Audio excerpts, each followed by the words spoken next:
You live though? I think I found out where it is for you, Ben. You got like these personal bias. Like, film, you got the same shoe with Warren Moon, and now I found it with the same shoe. It ain't no personal bias. You just sleeping on Warren Moon because you didn't get Warren Moon tough. But you said top 2 though. That's not a bias. No, not really. Not really.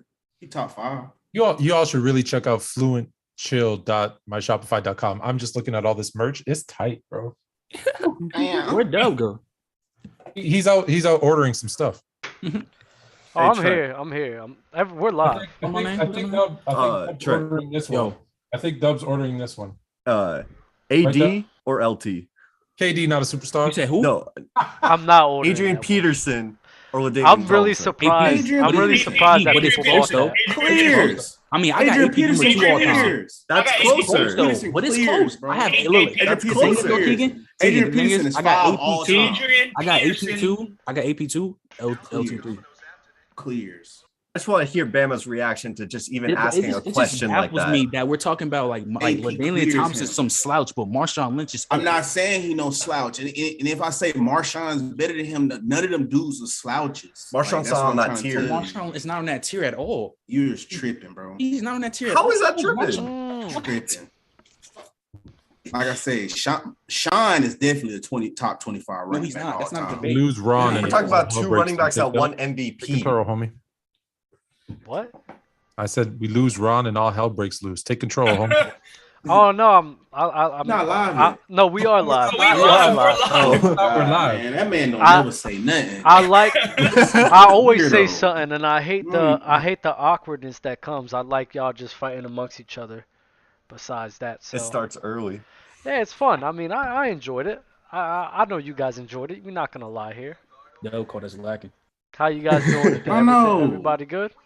I'm chilling. Yes, sir. Good, bro. Fluent, Bama. No, I'm not good. Missed you guys last week, man.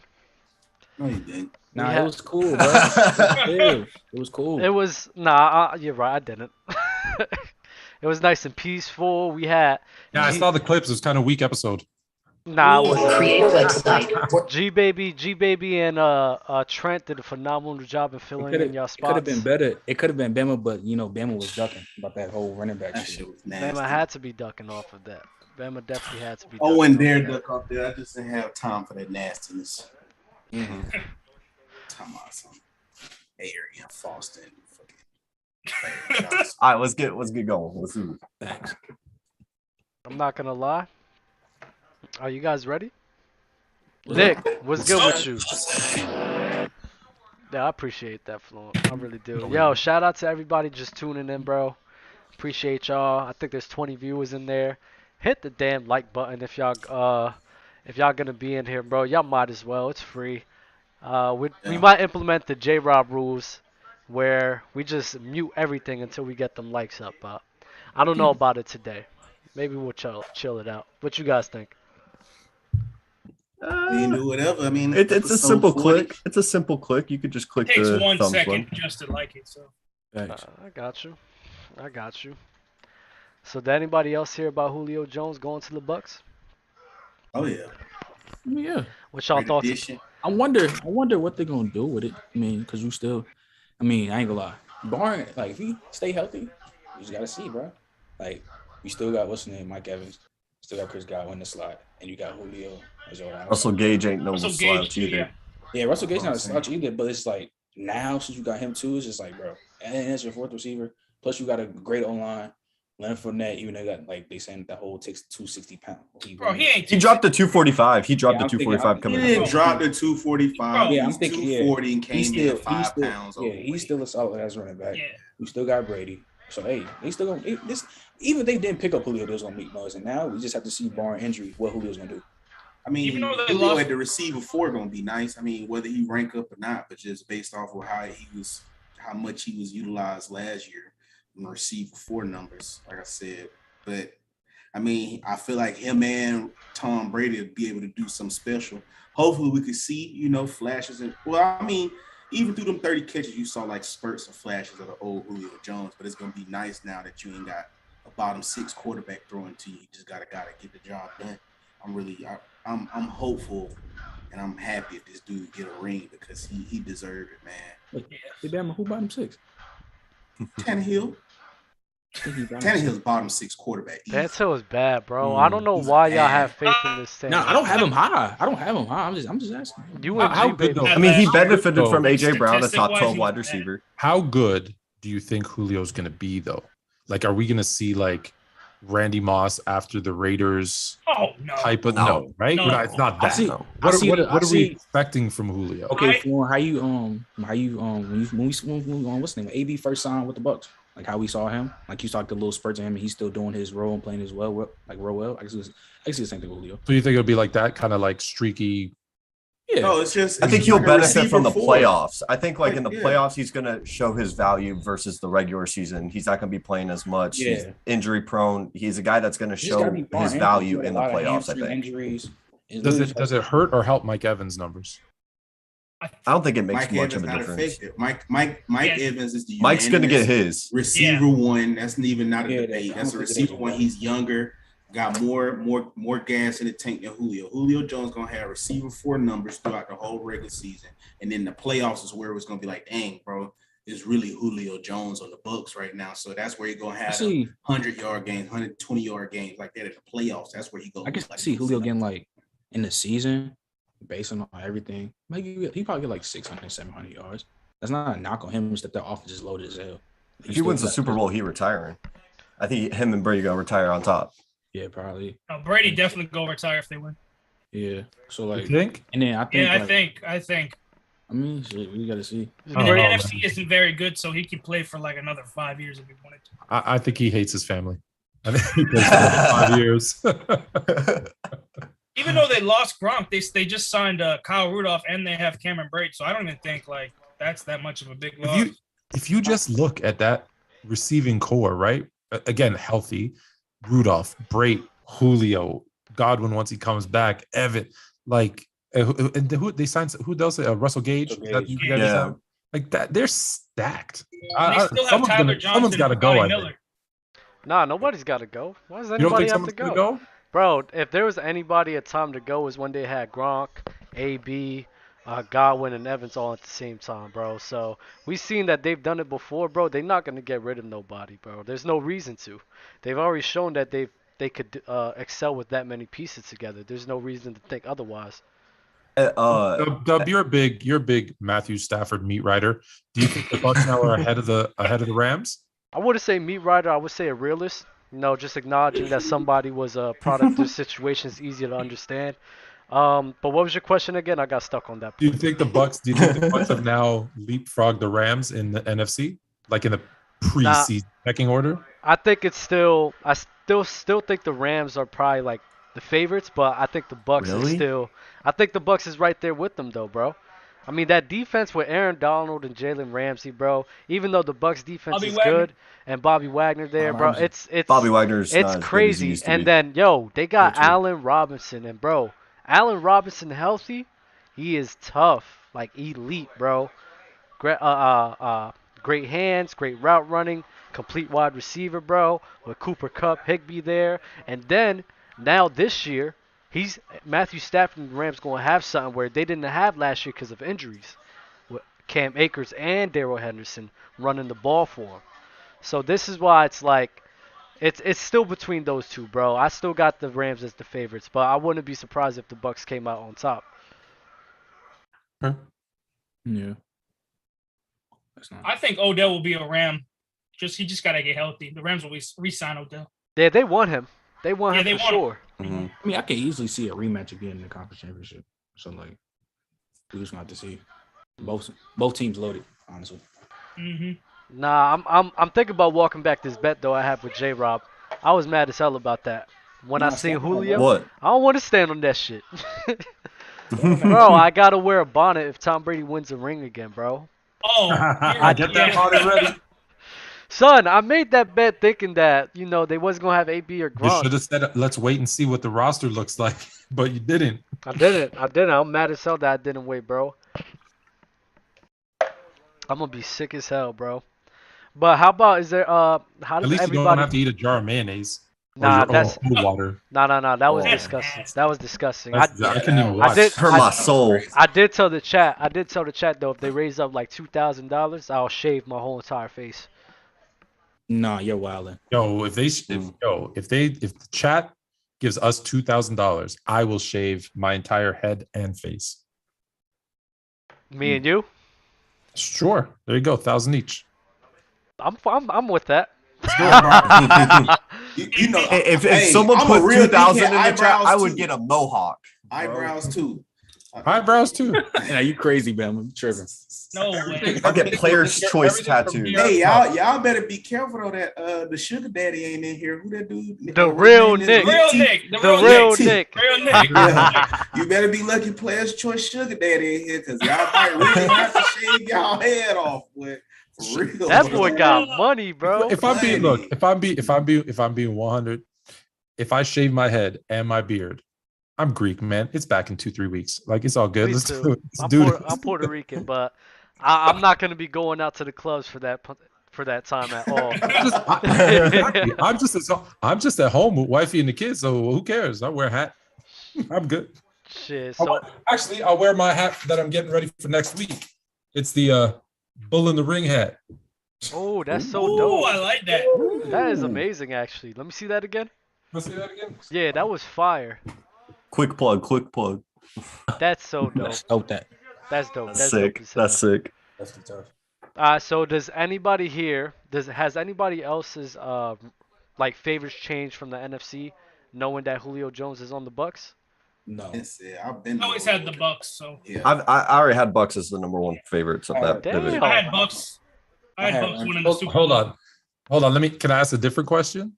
Because I think everybody kind of had Bucs, Rams, Packers, Cardinals, maybe as the top 4 teams in NFC. The Cardinals. Not the Cardinals. Bro, the Cardinals gonna be. I'd rather have the Vikings than the Cardinals. Has your thoughts on the Cardinals gone down? Or we're talking about that later. Sorry, Dub. I'll let you. I'll say nothing. Wait, no, you can go ahead. What were you about to talk about? No, I didn't know if we were talking about the Cardinals and the clause in Kyler Murray's contract. Yeah. We could talk about that. We could talk about that. Like, did that make you either confirm what you already thought about Kyler Murray? Did it make you think, shit, this guy doesn't do his homework? And did it make you believe now the Cardinals are dropping down a little bit? I think with that one right there, like when it comes to Kyler Murray and like rating him as a quarterback, I think his talent still speaks for himself. I think that is a portion where Bama was right on. I'm gonna give credit where Bama he didn't really do his homework with reading defenses. But I think the Cardinals' struggles will come mainly because of their coach and not because of Kyler Murray and his struggles, and the fact that D-Hop won't be there for an extended period of time. It's just basically going home playing Call of Duty. But I mean, like I said, guys like Kyler Murray, I was talking to somebody on Instagram about this. So with guys like Kyler Murray, he really didn't have to go through that much adversity besides his height, but his talent trumped that. So he pretty much had a cakewalk through life, you know what I mean, where he just didn't really have to. I'm not going to discredit him because he had to put in some work, but it was kind of easy for him. Rocket arm, faster than everybody, baseball, all of that, all-star.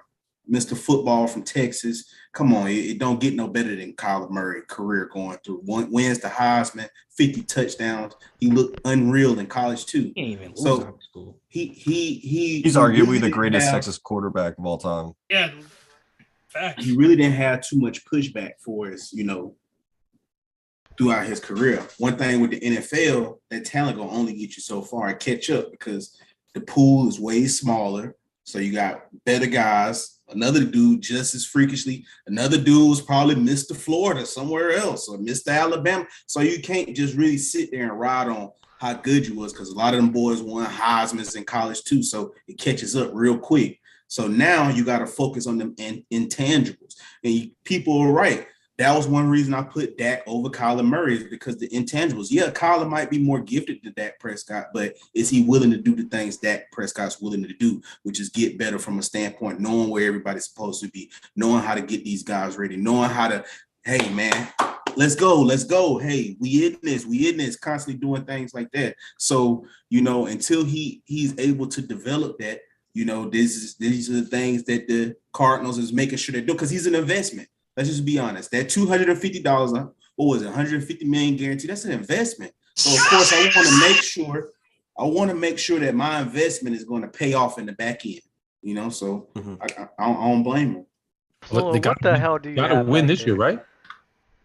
Huh? They got to win this year because once he becomes number 2 on the QB paid list, we know top 5 paid quarterbacks don't win Super Bowls. Mm-hmm. That's Fluent. I'm never gonna let go of that for you. That was a crazy thing that you came up with. If you guys are new to the show, Fluent said this probably 6 months ago, I believe.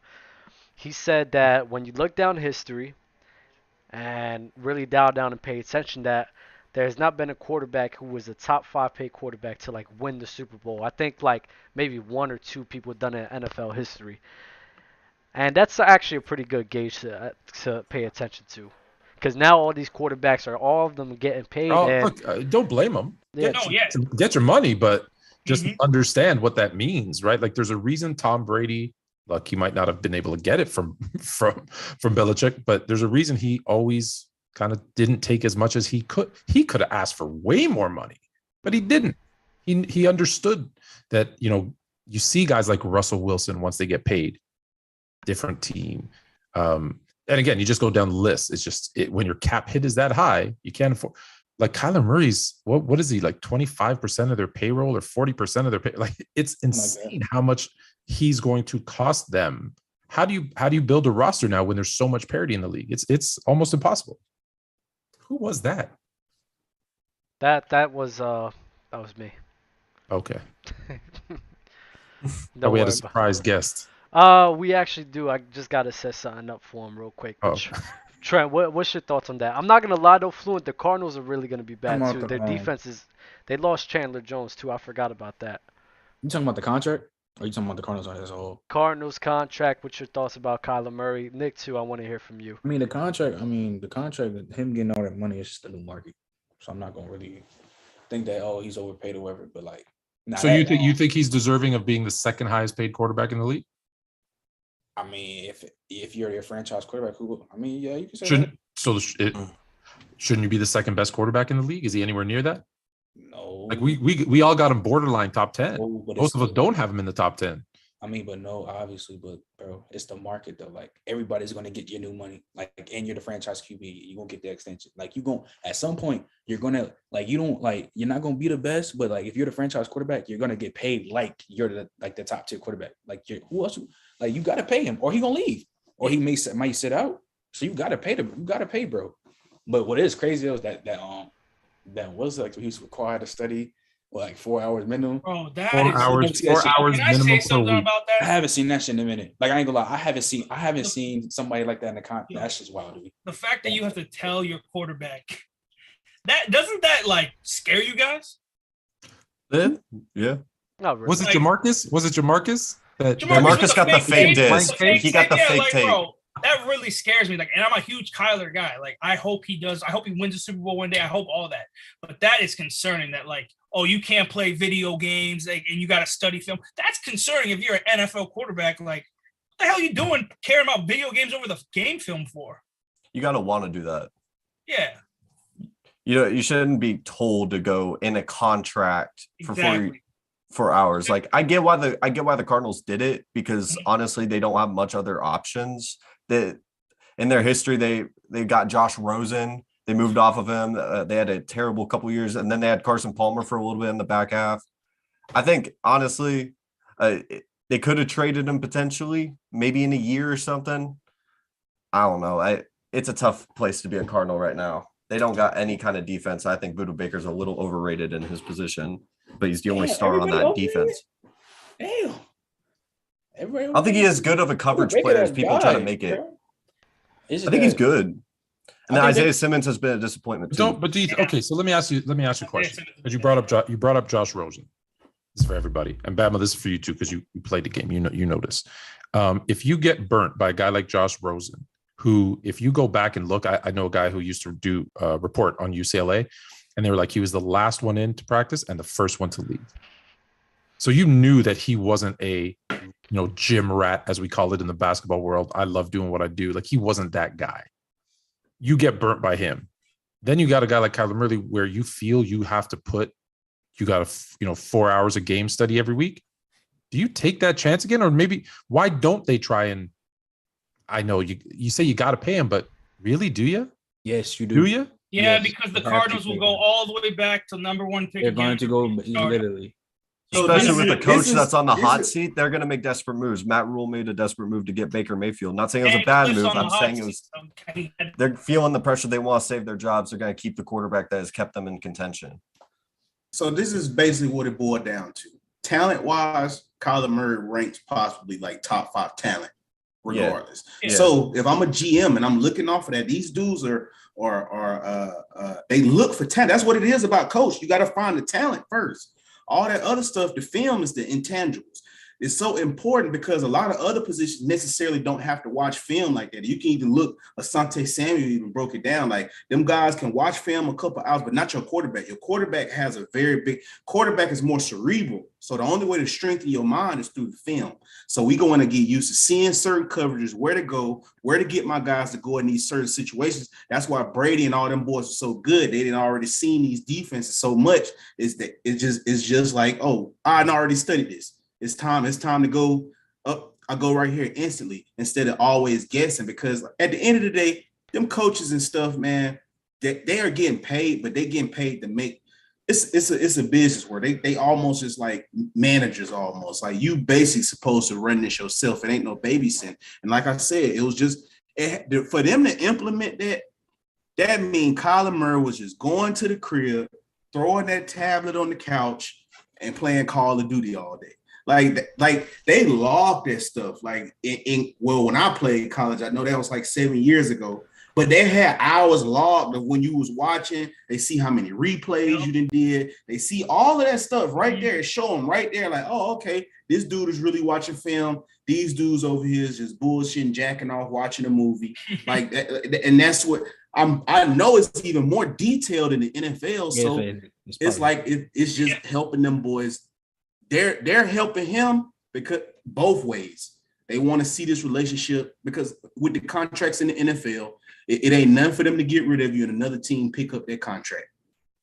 They got ways to void that money. Like I said, it's a whole bunch of incentives on there. If he don't meet it, he don't get it. Like it's a lot of stuff they built in to make sure that they don't waste it.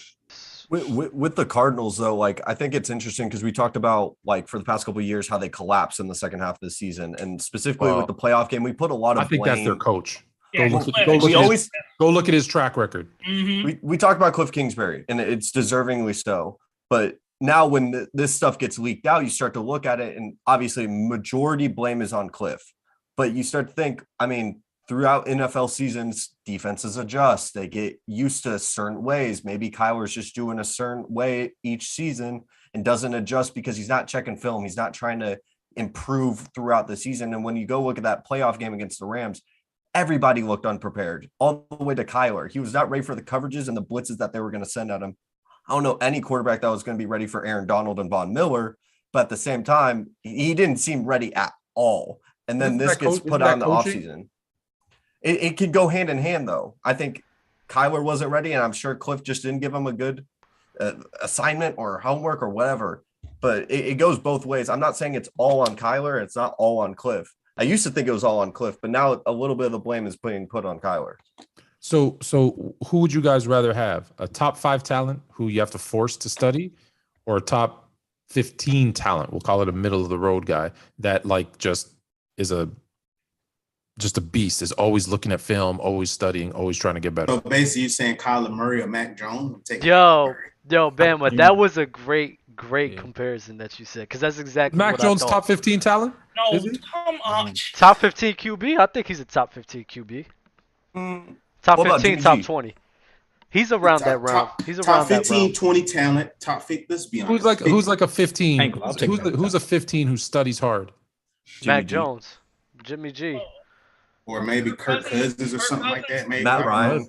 Matt Ryan, that's a good one. Matt Ryan, top 15. I'm still like talent. 16, 17. What about Tua?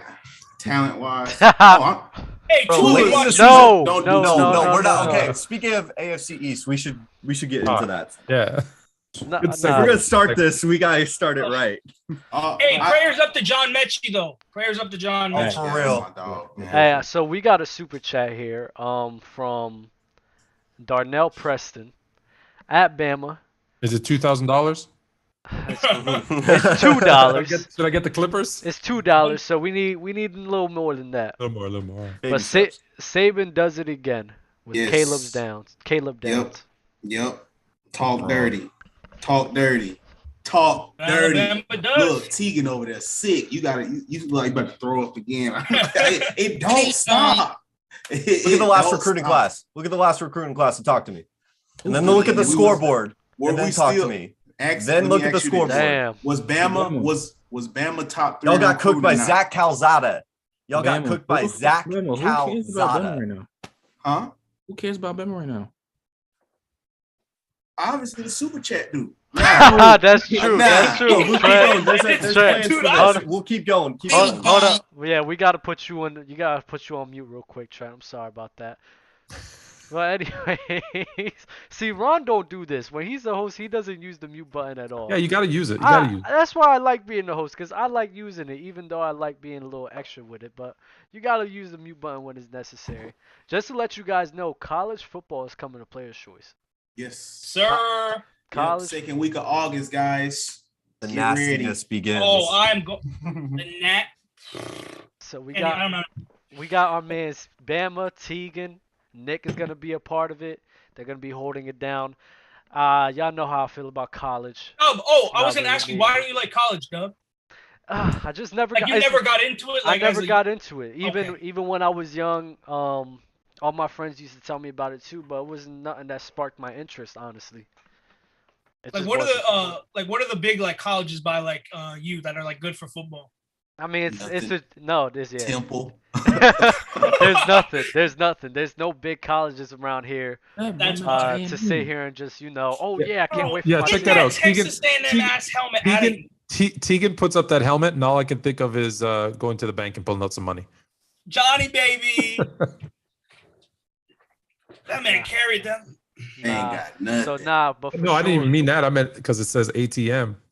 Oh yeah, exactly. That's what we really. Jimbo did whip out that ATM for them. I'm finna let you know that boy Nick, that boy Teagan happy about a 3-point win, man. Bama played the most horrible game of their career. Will Anderson, the best player in college football, got clamped by a freshman. I'm gonna tell you guys this. The last time I significantly watched college football regularly, Lou Holt was coaching Notre Dame. So I'm gonna watch this show and become more fluent in college football. I'll watch you guys and I'll help you out. Definitely gonna show love. You're gonna get some super chats from me. It's definitely don't make any crazy bets. It's definitely going to be amazing without the soundboard. I'll tell you that. So we're gonna get into. Oh my gosh! Oh my! Pew pew! Hit it, Fluent. Bing bong. Yes, sir.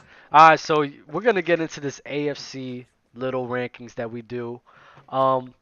We're gonna debate this afterwards, please. Every time we do this, this is the third week in a row that we're doing this. Every time that we do this, we're gonna debate this after, please. Okay?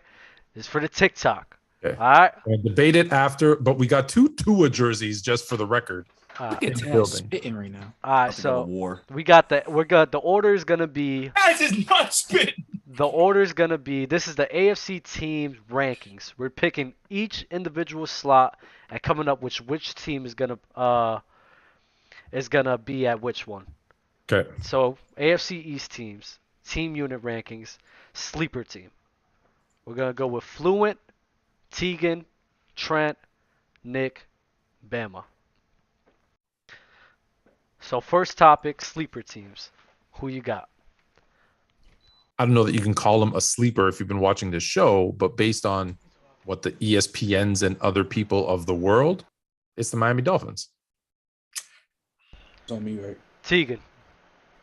Give me the Jets, Jets. You didn't mean the team that's gonna be asleep. We'll debate that one after. Trent, what you got? Miami, bro. Nick? Miami, baby. I don't even want to ask Bama, but Bama. You already know what it is. Oh, for the sleeper team? There ain't no sleeper, bro. Man. Yeah. They are the favorites for me. Listen here, bro. I might say the Jets might be a sleeper, but the Dolphins, man, that shit guaranteed. That's money in the bank right there. I'm gonna let you know that right now. I'll bet any dollar. All right. Best overall offense. Fluent. Best overall offense.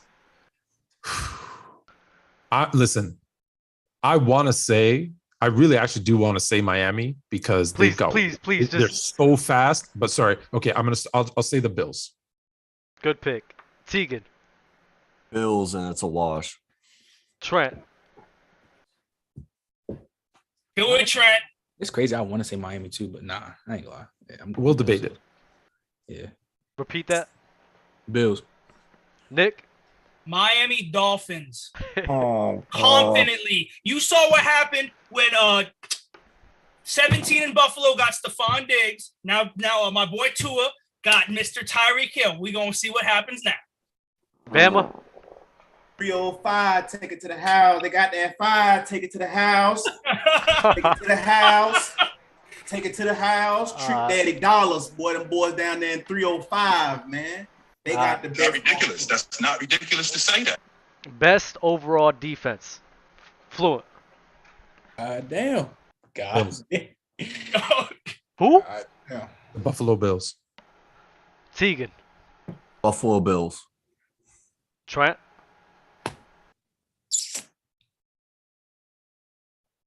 Do it, Trent. You know you want to. Bro, don't overthink this, bro. I'm going Miami. Thank you. I'm not gonna lie to you. Miami Dolphins. Just based on my agenda. I'm gonna go with the Dolphins. Bro, the Miami Dolphins have a top 3 secondary in the league. I'm not gonna lie. Bills got a great secondary too, though. And I saw the Bills get their ass shredded by Patrick. We're not debating. I'm sorry. I apologize. I'm the host. That's my bad. Bama, what you got? I did. That's tough, man. I'm gonna go Miami. I'm gonna go Miami. They younger. Yeah. Word. Best linebacking core. Fluent. You guys got the order now? I don't have to keep saying the names? Yeah. Perfect. It's weak ass linebacking core. I'll just stick with the Bills. I'll do the Patriots. Patriots. No, I gotta go Bills. Not mad at either or. Best secondary. Oh. This is where it's gonna get nasty. No. It's Listen, I picked them for the best defense. I'm gonna just go Bills straight through. It's close. It's super close. All right, don't overthink this. They have the best safety tandem in football. It's the Buffalo Bills. That's why I gave them the edge by a bit, but yeah. I'm just gonna stay to it. I'm just gonna say Miami. Miami Dolphins. They do got the best safety though. Best D line. Oh.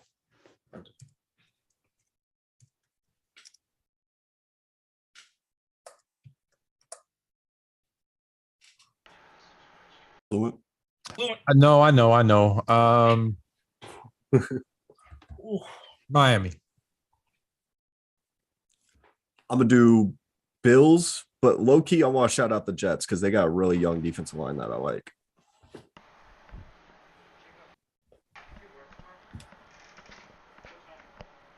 I want to say the Patriots, but because Matthew Judon the best D line out. Barmore, yeah. Besides Von is Matthew Judon, but I'll probably say Bills. This is really close. I'm gonna go Patriots. Pats. Gotta go Pats. It's close. Best O-line. Oh, that's easy. It's easy. No, I'm going with the Bills. What? I'm going with the Bills. Really? Yeah. Okay. All right. We'll move. I'm gonna say Patriots, and if anyone says the Dolphins, I'm gonna lose it. Why is that ridiculous? It's not ridiculous because they just beefed that thing up. They spent money on it too. They spent money on that. I'm gonna say the Patriots though. Yeah. Patriots. I'll go Pats for right now. Pats. This motherfucker picked the fucking. I'm gonna let it go. Best wide receiving core. Best wide receiving core. Best wide receiving core. This one's for Bama. That's what they're gonna do all season too. Oh man. I'm ready. Christ. Oh Lord. Yeah, but it is the Dolphins. Yeah, overall in general, it's the Dolphins. Dolphins easy. Dolphins clears. They got Cedric Wilson too. Clears. Relax. Don't disrespect Stephon Diggs like that.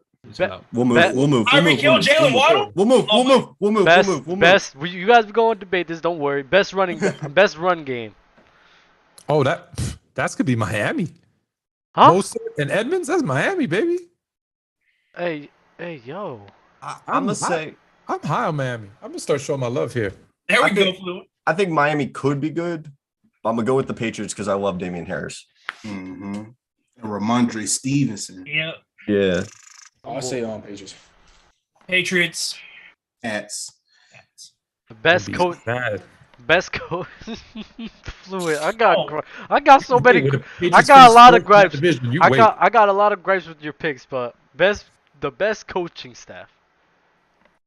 The best coaching staff. Let's see. Come on now. 25. Bama, stop.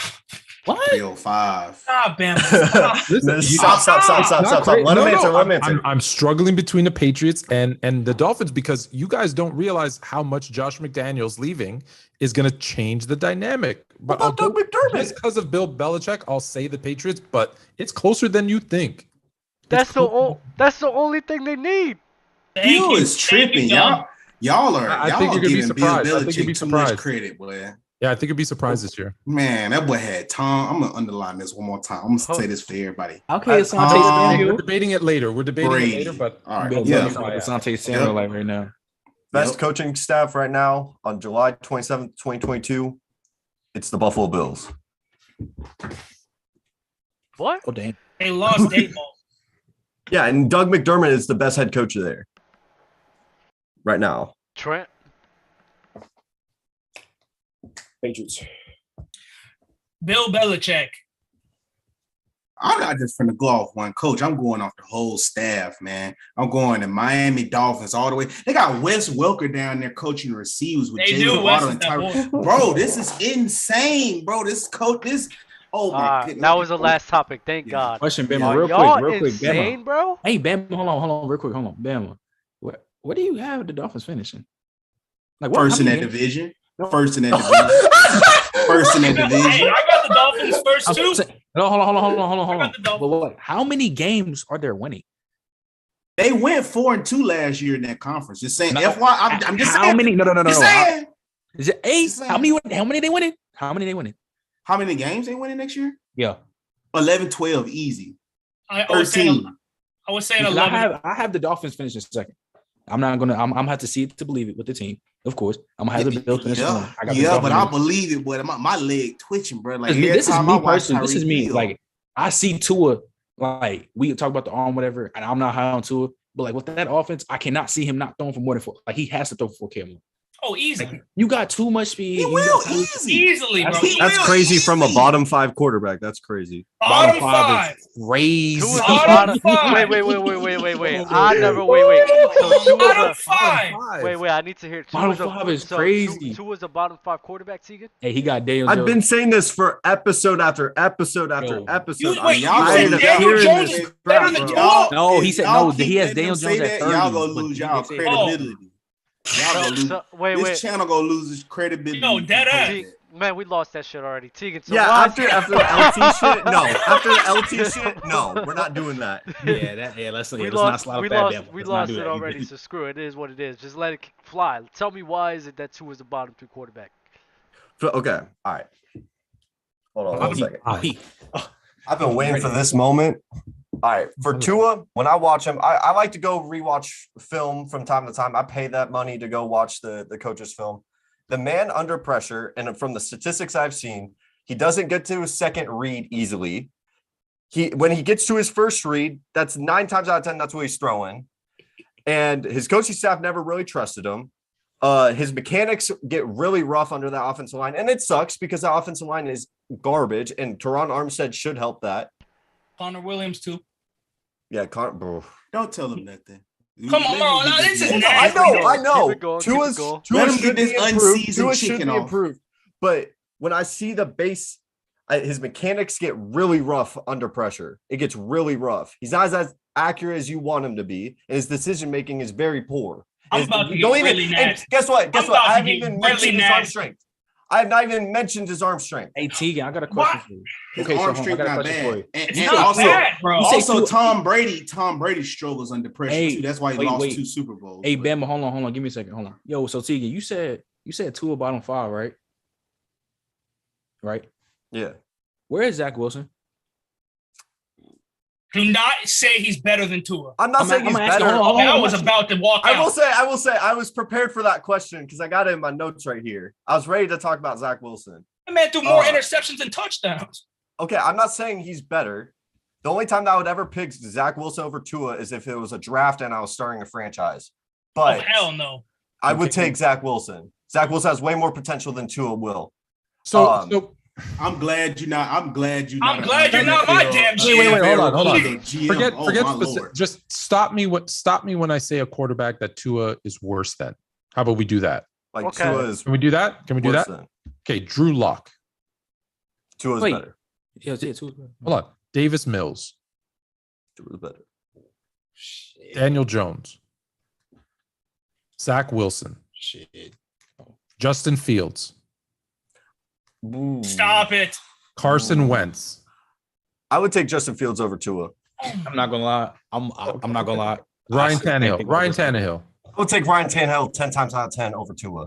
10 times out of 10. Hold on. I hate Ryan Tannehill. Hold on. I'm not even gonna lie. Let him keep going. Marcus Mariota. No. Jameis Winston. I'll take Jameis. Baker Mayfield. I would take Jameis. I would take Baker. You'll take Baker? Okay. Nasty. Wait. Mitchell Trubisky. I'd think about it, but I'd probably go Tua. That's 7 quarterbacks that are worse than Tua. How is it bottom 5? That's close to bottom 5. I've considered a couple. Don't say close. No, don't say close. I didn't even say Don't say close. Bottom 7. Okay, then bottom 7. No, but my point is, I just named 7 that you agreed with and some that were borderline. Okay. So then there's more. Jared Goff? I take Jared Goff. Is better. Jared Goff is better. Let's not do that. I'll take Jared Goff is not that bad. And Trubisky made a Pro Bowl too. And somebody tag me in because Bama. Let me get it. All right, I'll let Nick go first. Nick after this season. Do y'all remember where y'all were ranking Josh Allen after 2 years? No, they don't remember that. They only remember last year. He was around 20. He was like a bus. Their brain's so small, they only remember last year. Yeah, he was for sure looking like a bus. Go ahead. That's the only thing they remember. Okay. So thank you. When Tua throws for about 32, 33 tutties, 4,200 yards, he's going to be top 15. It's that plain and simple. I mean, if he's healthy enough to play that many games. Now you kind of we got a line. You kind of pushing it with the 32, 33. But in in this situation, if Kirk Cousins can go 32, 33. Stop. Kirk is 10 times better than Tua. Wait. You're not going to do Kirk Cousins like that. Don't disrespect Kirk like that. He's a better thrower than Kirk Cousins is miles ahead of let's not. I'm telling you, just wait for the end of the season. Please, that's what's funny about Kirk Cousins clears Tua. Please, Dawson. Let's get Get that Dolphins bias out of y'all. Now y'all wilding, bro. No. Y'all wilding. My bad, Fluent. I'm sorry. Hold on, wait, Fluent. What are you trying to say? Kirk Cousins is better than Tua, and I don't give a damn what y'all say, bro. I'm going to keep pushing that button so Bama goes. Bama, go ahead. Okay. All right, because that nastiness he just said, that is gross. All right, first off, you looking at the film talking about he get to his second reads early. Okay, his second read. He doesn't get to his second read. He just you said he don't. So hold on, no. Forget the time. We finna bring it all the way back because this is what I say.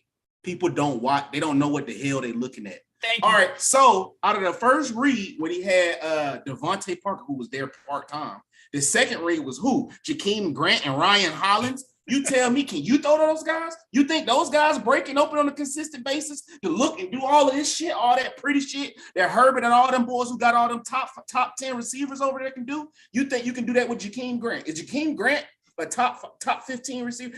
That's a bottom 5 receiver. He might be at the very bottom, and there's so many good receivers in the league. Ryan Hollins, where do Ryan Hollins rank for you in receivers? Ask me that. Hold on. The bad O-line, what did Ryan Hollins rank for you in receivers? And Jakeem Grant. To counteract the whole he don't have weapons thing, we did the same thing with Sam Darnold. We wanted to give Sam Darnold a chance when he went to the Panthers. We said he had all this talent, all this potential. At the end of the day, Sam Darnold's a trash quarterback. I think Tua's a trash quarterback as well. Oh, just wait for. Okay, so you talking about no. We not finna get off topic. Because we can give as many excuses as we want. Get back on topic. See superstar. Where did you have before the season started when Tua played as a freshman? Where did you have Ryan Hollins and Jakeem Grant for as your receiver list? Please tell me that. That's what I want to know right now. And how many people in the NFL are throwing to Jakeem Grant and Ryan Hollins? I don't even think Ryan Hollins is in the NFL right now, by the way. All right, so let me ask you this. Where did you rank them? Okay, where did you have ranked that the running Myles Gaskins as a running back? Myles Gaskins is so garbage, bro. Tell me this. People were hyping up Myles Gaskins before the season, before he played like trash. He's fourth running back now. You talking about the offensive coordinator? This ain't fantasy. Where did you have This ain't fantasy football. I'm asking these questions. Where did Chan Gailey rank for us with offensive coordinators in the NFL? Was he innovative? Please tell me, where did he rank, Mister? I'll go back and watch film because this is what Doug was talking about with Matthew Stafford. He was in a shitty situation. You got to acknowledge Matthew Stafford, talent-wise, Tua down here. Are you kidding me? No. Are you tripping? No. Are you crazy? Stafford, what? Look at Matthew Stafford. Look at Matthew Stafford numbers when he had that shoulder injury, when he had an injury. So look at his numbers when they had an injury. You gotta remember, Tua only played 1 year. Arm strength only. I'm talking about arm strength. The only thing that matters to you guys. Matthew Stafford all the way up here. Time out. Is arm strength the only thing that matters to y'all? He can tag me in, gang. Because y'all be blowing Herbert. Because arm strength. He can tag me in. Go ahead, Trent. Wait a minute. What are we talking about, Matthew? Matthew Stafford was way more talented, even when he was on the Lions than Tua. He clears him. Like, what are we doing? You comparing somebody to 1 year. If we just go, if we go to them dudes, first 16 games, if we compare 16 games to 16 games, Tua is clearing all of them in 16 games.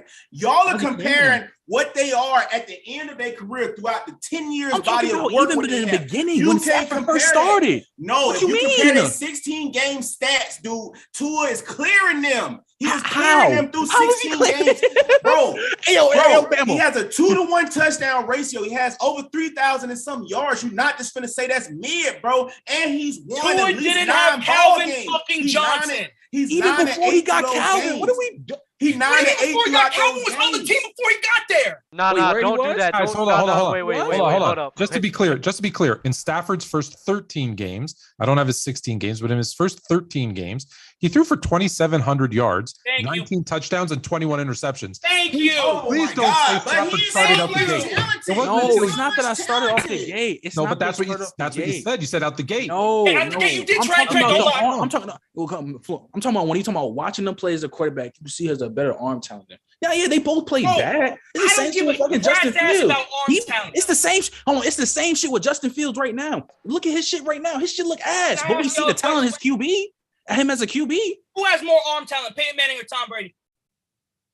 Are we doing exactly? Fuck that arm talent. But what does that mean? It's paying though. So what the fuck does that mean? What are you talking about then? What does that mean? No, all y'all say arm talent. I didn't say. I'm just saying throwing a football is playing quarterback. We can see it. Okay, who throws the football better? Peyton Manning or Tom Brady? Who throws the football better? I think it's paying. Dan Marino got all the arm talent in the world. Guess what he got? No damn ring. I mean, you view Warren Moon. It's like he got 0-2. So what that mean? He's still a great quarterback to you, right? No, because he went through a different obstacle that I'm not hearing that shit. Oh, come on, bro. You know you have to hear that. You know you think I think everyone's getting caught up in the names. I think what Bama was comparing wasn't the players, but Bama was comparing that the situation that Matthew Stafford was a part of. We do have to acknowledge the situations that Tua was a part of. Am I right with assuming that, Bama? Yeah. My thing is they're super right about that, bro. Horrible. He talking about the offensive coordinator and trust him, dude. That offensive coordinator was ass. Chan Gailey, his glory days was back with the Broncos with John Elway and them, bro. Get out of here, please. You talking about a 70-year-old coaching a new young pup? What's the new NFL right now? We get a young coach with a young quarterback, and we do this damn thing. Now we got Mike McDaniel, somebody who said, "Hey man, I actually have faith in Tua," instead of shopping him for a pervert. Who was telling him, your coach over here telling him, "Oh yeah, bro, I'm trying to get Deshaun Watson." Dude, you couldn't perform at your job if your boss was telling you constantly, "Hey, bro, we're trying to get rid of your ass," and he giving you a name. Thank you. Like, come on, bro, get up out of here with that. And here's shit. the thing, You're though. not just gonna perform to your max capability. And here's the thing, though. I agree with y'all about I totally disagree with he said he's a bottom 5. I think he's definitely dragging it. But let's not y'all kind of pushing it, bro. I think Batua's gonna have a breakout year, but y'all just kind of pushing it, bro. Like I said, chill. All I go off his resume, and the last time I saw that boy shining, he had 44 touchdowns and only 3 interceptions, dude. You said that shit is magical. You said what? It's magical. The last time I saw him healthy, he had 44 touchdowns. Are you talking about college? We're talking about college. That's the last time he was healthy. That was the last time he was healthy. We can't talk college and NFL and college football, two different things. That was the last time. Is it true or false? We can't be talking about this, bro. Was he healthy? Was the last time he was healthy? Was it not his junior or sophomore year? The difference between he was at Alabama. Are you? He was. That's the difference between a broken hip and a not broken hip. To say is that we haven't seen him healthy in the NFL yet, and he's still been pretty good for a guy that's been hurt. This is probably the first season. Thank you, This is the first season. Hold on, I'll be the rational one, which I hate, but here we go. I think this is the first season. Me and you, Fluent. We're here together, bro. Right? I think this is the first season we're going to see Tua healthy, with weapons, and with a coach that actually believes in him and is trying to put a system in place that'll give him the opportunity to succeed. And if healthy, like I said before, with a running game. Now, if Tua stinks this year, Tegan, you're right. I'll be with you and say he stinks. Yeah, you're right. We'll know after this year. We'll know after this year. We don't know right now. But I'm predicting it will not happen. I think he will have better statistics. I think he can have a decent year. It's I feel like y'all just pushing it just a little bit. That's it. I'm not saying he's gonna get benched. To me, do you think if you had to pick, is Tua top 20, bottom 5? 20. I'd say I think if I were to predict his season, I think he's going to be like the 20th best quarterback. Because he's going to be bottom 5 to me is like the Sam Darnold, Drew Lock, Daniel Jones. Stop. Oh, we didn't even name Trevor Lawrence. I did that for you, Trent. Trent. Don't worry about it. But I don't think Tua is nowhere near on that level, because if that's the case, then Zach Wilson got to be there. Based off these seasons, Trevor Lawrence got to be there. And I'm not going to say they bottom 5 yet. I'd rather have Trevor Lawrence than Tua, though. I mean, okay, but I'm saying, though, going off the season, how we saw him play, he played ass. So you can't just say in Tua, but he ain't played that bad for real. So again, we just have to see what it is. Me personally, I think that there's no it has to it's literally all on Tua, barring injury. What don't you like about Tua, Tegan? Because it sounds more than what you've seen on film. No, it's not. I could understand. I could understand why Tegan thinks that, because what Bama's right in the circumstances wasn't really in Tua's favor, man. But in the games that Tua was playing, it was not pretty to watch. It was pretty bad. But you could understand that the lack of playmakers, the coach on his head saying, "Nah, we about to get rid of you." Offensive line was bad. You could understand why those are struggling. But Tegan's right. The tape is bad. Watching Tua is bad, bro. It's just some games y'all pick to watch. When you watch him against the Chiefs, he looked just as good as Patrick Mahomes. When you watch him against the Cardinals, he looked just as good in those games. You go back and watch those games and tell me Tua played bad in those games. I'll do it for you. I'll go watch that Chiefs game. Please go back. Watch the Chiefs and Cardinals. I'll go watch Chiefs and Cardinals. But Bama, we can't just use those few games and say, all right, he's really that caliber player, because a lot of QBs has games where they look like they Patrick Mahomes. Zach Wilson versus the Titans. No, I didn't say Patrick Mahomes. Trevor Lawrence versus the Bills. I was just talking about specifically competing with quarterbacks of that caliber. He looked like he was close to that caliber, and he can win games against those guys, which he did. So I'm just saying you got to go off of that. I've seen Ryan Tannehill look crazy in one game, but I don't think Ryan Tannehill is that good of a quarterback. But I'm rooting for Tua. I know you think I give Tua a lot of hate, but I am. No, you hate Jameis more so than anything. I don't hate Jameis, bro. You be wildin'. You be wildin', bro. J-Boo.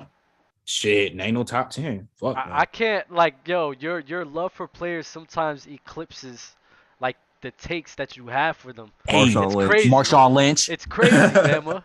If there was a biased person up here, bro, I would say that you are the most biased person here. I'm not biased. I'm just trying to tell you, just watch the tape.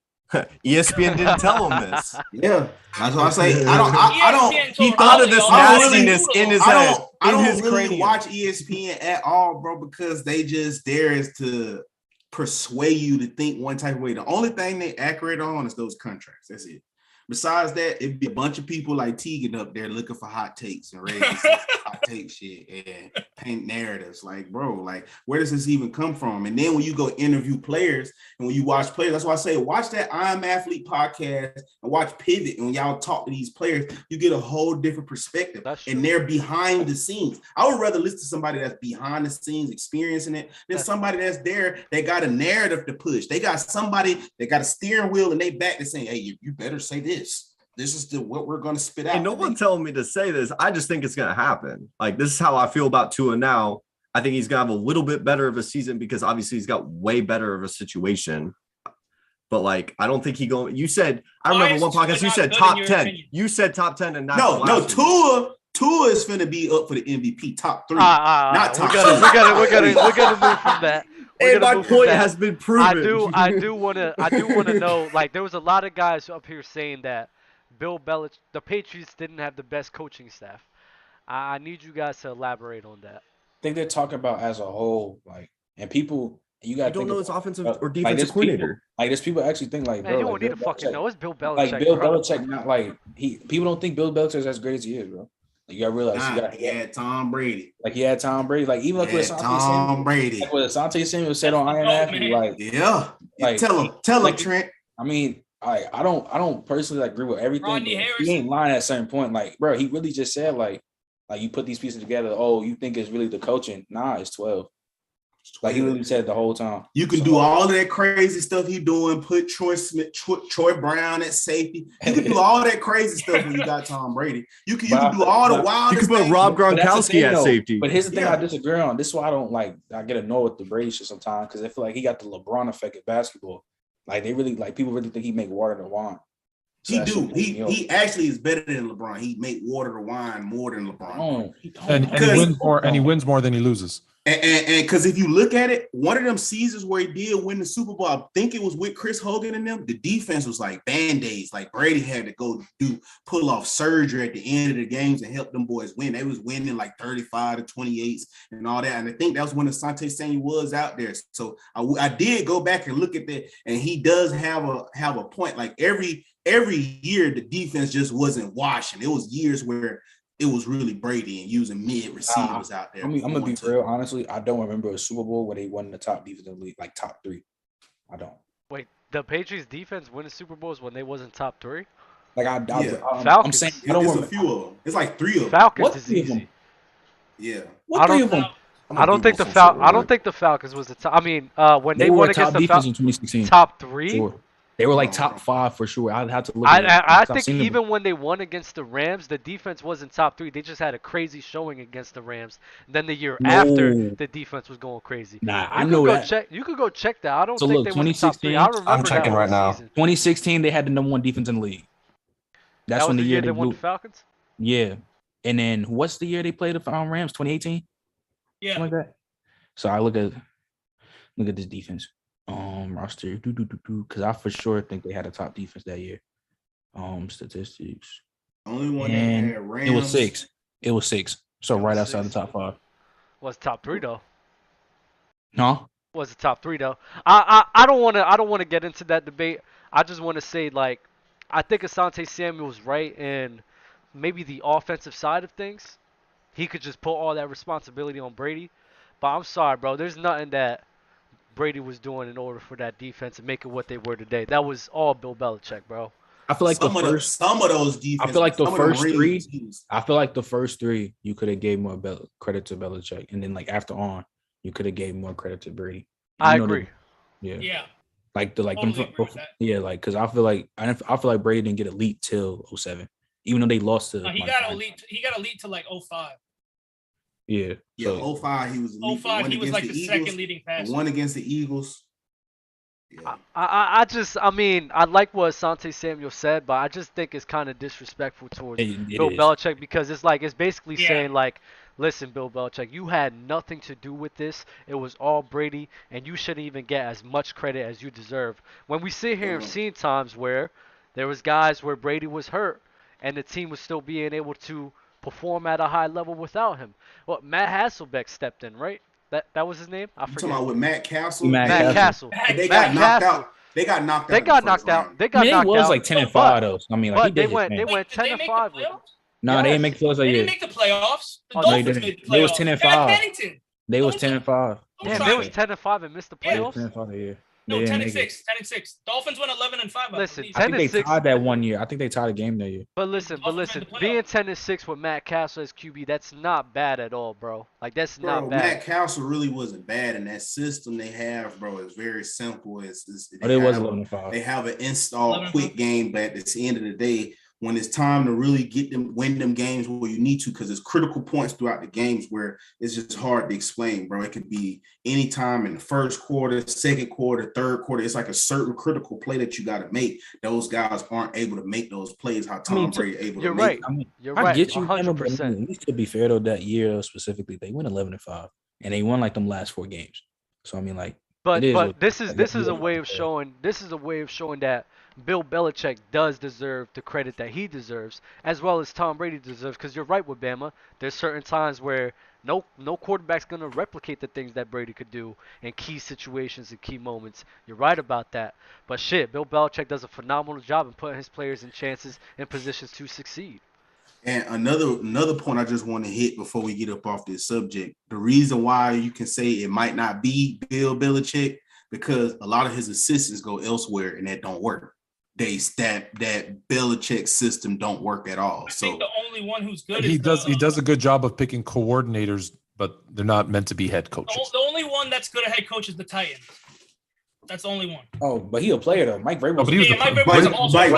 Mike Vrabel a player. But like for us with his coaches, that Belichick system goes nowhere else and works. Why don't it work? Why don't it work? Because there's a culture that's created over time, and he was fortunate enough to get a quarterback who bought into that culture and set the tone for everybody else. And you can't just go replicate that. Like Josh McDaniels found out the hard way when he went to Denver, right? You can't just go there and expect people to, hey, let's do it the Patriot way. So I think that's why it doesn't work other places. You have to have buy-in of your best players, and it has to take a bit of time, right? Like they didn't have immediate success when Bill Belichick got there. Maybe it took a year or whatever, how many years it took. But my thing is, when you ask the question, Dub, I know I'm going back now to the question, which was the best coaching staff and why not the Patriots? Yes. I just feel Josh McDaniels he was in the right situation as that offensive coordinator. And what have we seen from quarterbacks when they get a new offensive coordinator, a new QB coach? I get it, Bill Belichick's still there, but rarely it happens, but rarely does that QB get better in year 2 if it's a different offensive coordinator, QB coach. There's so much trust and a relationship that those two guys need. That's why I'm worried. That's why Bill Belichick's coming out and saying, wow, I've seen Mac Jones really progress and get better. That's a better compliment that he gave Tom Brady in 20 years that Tom Brady was there. Why? Because he has to, right? To steal Bama's line. Bill Belichick playing chess, everybody else playing checkers, right? But he has to say that. He has to build up Mac Jones. Why? There's a reason. There's something there, or else he wouldn't do it. He would say, yeah, he's okay. He's still got to work on a lot of things. That's a typical Bill Belichick answer. So that's what scares me about what's going on there, but that's a different conversation. Maybe he realized that way of coaching only worked with Tom Brady. Now it's time for him to adapt to the NFL instead of the NFL adapting to him. Yeah, good point. Reminds me of the Spurs now, because now they even said it. Now you even saw it in practice. He's snapping the ball to Mac Jones. They said Bill never did nothing like that. Like now he what's up, dude? Like you see what I'm saying? No. Players have said that off camera. He's funny. He's a different guy apparently off camera. Like he makes jokes and does that stuff. Maybe this is, he's letting cameras catch it. Y'all ever see that video of him with Randy Moss on the Halloween party thing? Yeah. I heard about that. Yeah. It's a really funny video. I think Bill's a chill guy. Like, I think he's actually funny. He's just all business. Yeah. When business is there. We're going to transition into, now we talked about the AFC East. We're going to keep it with the players. And I want you guys to list off who you guys will win in these specific topics. So the AFC players ranking. AFC East players ranking. We're going to go with the same order, same rotation. You guys remember it? Yeah. We're going with the best defensive player. Who is the best defensive player? Yes. Mm-hmm. Who is the best defensive player? Oh, I was not prepared for this. Want me to reverse it? You can go last. Reverse the order. Bama. I should have looked at the doc. Defensive player. So unprofessional. I know, right? Just not fluent. I take it. All this shit I be talking. I like the soundboard a bit. I'm not gonna hold you. I do like it. It's growing on me. I'm gonna go. It's a 3-way tie. I'm gonna go. I gotta go 3-way tie with Matt Judon, Xavier Howard, and Tre'Davious White. That's respectable. Yeah. Xavier Howard. Trey White. Ray White. Howard. So serious. Bama. Best offensive player. Oh, Cheetah. The Cheetah. Yes, sir. Tyreek Hill. Stephon Diggs. Josh Allen. Guys, it's the most important position. And who's the best quarterback? It's Josh Allen. Come on. I just said Josh Allen's the easy. That's the easy one. Because he's the best. That's why it's easy. Hey, you're right. I just want to pick Diggs. Good answers all around. Most overrated player. Y'all gonna hate me. I'm gonna probably go most overrated. I hate to say it, Matt Jones. Matt. Wait. He's rated like we said 15 to 20. So you. No, y'all saying 15 to 20, but y'all put him on this pedestal like, oh yeah, they just guaranteed to be. We'll debate about it after. Okay, yeah. That's my. I'm sorry. I keep getting lost in this. That's my bad. You getting baited, man? Come on. I do get baited sometimes. I'm sorry. I see, but it was a good one, though, huh, baby? Like it was. It was a real good one. Sugar Bear. Zach Wilson. Zach Wilson overrated. Not even properly rated. The way Tegan talking about him, shit, overrated. Man, one person can't make somebody overrated. Damn. See, I don't want to say Von Miller. I'm gonna say Mac Jones. In my notes, I got Bill Belichick, but that's nasty. It's a player. Like play out, right? Asante Samuel was terrible for the league. Go ahead, Fluent. Wait, what's your player? Wait, what was your pick? Oh, my player? My player? Yeah. Man. Just say it. I know. Say it. Just say it. If I'm overrating Zach Wilson, then Bama's overrating Tua. Both of y'all. Thank you. If that's the case. Get it out the way. You know you wanted to say it anyway. The first name that came to my mind when you asked the question was Mac Jones because people are calling him like the second coming of Brady. And I don't think he's that dude. I go back to what I said. That's why Bill Belichick got to hype him up because I feel like he's not that dude. So your final answer, Mac Jones. Mac Jones. Most underrated player. Oh.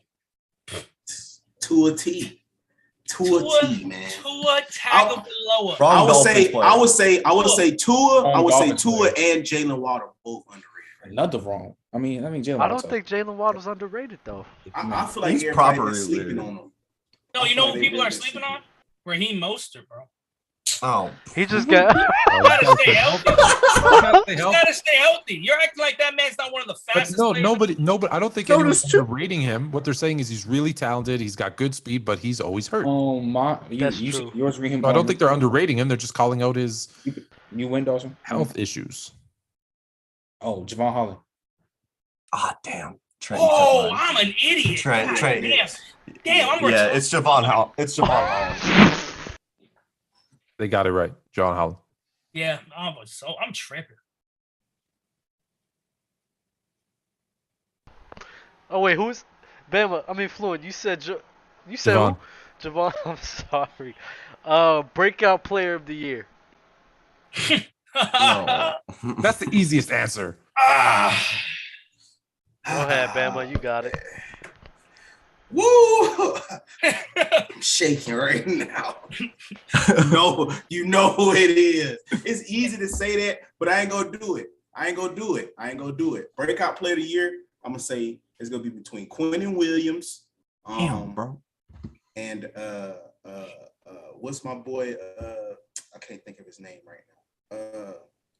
The rookie for Jets. Garrett Wilson. Yes. Garrett Wilson. Yes. Garrett Wilson. Yeah. Damn, he took break out. Yeah. Nick. You know what? I'm gonna go with breakout player. Gabriel Davis. Oh my God, I can't wait to talk about that. Trent. James Cook. Oh, damn, I forgot he's on the Bills. That's good too. That's a good pick. That's a really good pick. I'm sticking with Quinnen Williams. That's a good pick too. Fluent. I'm gonna go with Zach Wilson. The Cougar Hunter. The Cougar Hunter. That's not the man, the myth, the legend. I'm so proud of him. That man broke out already. I'll say it. Broke out already. He already a Hall. How are we gonna do it on the field? Yeah, he ain't played no games, boy. He just got that dog in him. He is him. That person, by the way. You said what? He. Hey, fluent. Yeah. Right. Listen, I just know he goes deep, bro. Best rookie. Best rookie. Mm-hmm. Major best rookie. I'm gonna go Breece Hall. I'm gonna go Sauce Gardner.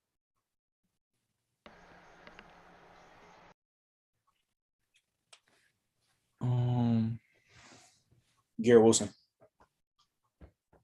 I'm gonna go with this guy because he's gonna be going against wide receiver 2s. Kyer Elam from Florida. Oh, you talking about the corner? Yeah. Mm-hmm. Okay. I'm with Hall too.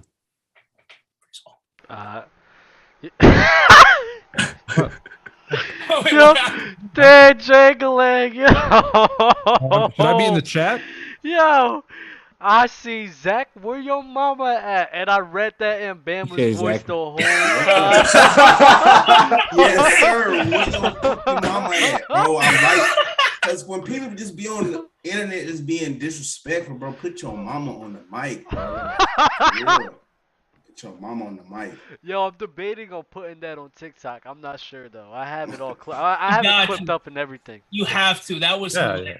You don't got credibility, apparently. Well, let's do this. Yeah. What credibility? Screw it, right? Where your mama at? Why not, bro? Or your mama or your bitch. That's what got me. Oh, That's what got me. Bama, listen, yo, Bama attacking the chat, bro, is lethal, bro. I'm gonna tell y'all right now. Bama attacking Jeremy was funny, bro. Yo, when it gets to like shit, hilarious. when it gets to shit talking, bro, Bama's like he is up there in shit talking, bro. It's crazy, bro. Yo, mods, we need you, mods, right here. Nah, I got you. Oh, mods, come on, bro. What are y'all doing? I got you. Yeah, bro, but nah, Bama is Of course, we start talking about Zach Wilson and this happens. Yeah, we talk about Zach Wilson and That happens Every time. One girl 5 miles away waiting for. Yeah, they definitely was waiting for Zach Wilson. We left it all. We left it off on best rookie, right? Best rookie. Zach Wilson was number 1. Oh no. He's a sophomore. Might as well say that. Might as well, right? X factors, and we'll do X factors for each specific team. So first we're gonna go X factors for the Jets. Man, I'm gonna say I gotta go Breece Hall again. Good run game. Yeah, good. Yeah, that's gonna help Zach Wilson out. The easy answer is Zach Wilson. Wait, what was the question again? X factor. X factor. I'm gonna go with Mekhi Becton. Damn, bro. Damn. X factor for the AFC East conference. The whole conference? I thought you said by team. I mean Jets. You said Jets. Division. Yeah, for the division? My X No. I only said that for the TikTok, so I could clip it up. So don't worry about it. I had to word it. I'm gonna do it 2 separate. But go ahead. The whole AFC East? It's just Jets. It's just the Jets. Just the Jets. All right. Go ahead, Trent. For the Jets. I'm just going to go with the safe one and say Zach Wilson. He got to be good. I was going to say Mekhi Becton, but I'm actually going to – don't sleep on Michael Carter. Don't sleep – I know we talked about Breece Hall. Don't sleep on Michael Carter. Fluent. I wish I had another answer. I feel like I'm being swayed by my fantasy team. I feel like we need for Zach Wilson to have a good season. Elijah Moore has to have a good season. Elijah Moore is that dude. I forgot about that. Damn, I forgot. 954. Yeah, they got Flash. Patriots. X factor for the Patriots. Believe it or not, dog. I'm gonna go Devontae Parker. If he's on the field. Yeah, if he's on the field, I'm gonna probably say him. X factor. I'm gonna go with Damian Harris. Not gonna lie. Like they just got him. Give me Tyquan Thompson. Oh, the Baylor receiver? Bro, yeah, he went like a 4-2 flat. Like, bro. Tyquan Thornton or no? No, I got another. So, give me Kendrick Bourne, breakout season. Damn. Oh. I think I don't know who said it before, but I'm with whoever said Damian Harris. I think he's going to have to have a good season for them to be successful. Yes. All right, Bills. James Cook. Damn, took my answer. I don't want to go with the same. I'm gonna go with Gregory Rousseau. That Miami boy. Yep.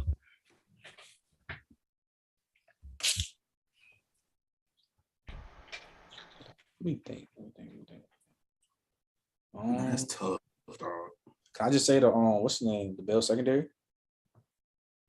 All right, yeah, that's fine with that. I'm debating between Kyer Elam, but I'm going to say Dawson Knox. That's a solid pick. Fluent. Spencer Brown. They're young. He's their right tackle. He is going to have to shore up that offensive line. I think he got the potential to. He's going to be important. He's a big human being. He's a big human being. Yeah. Pause. Who's that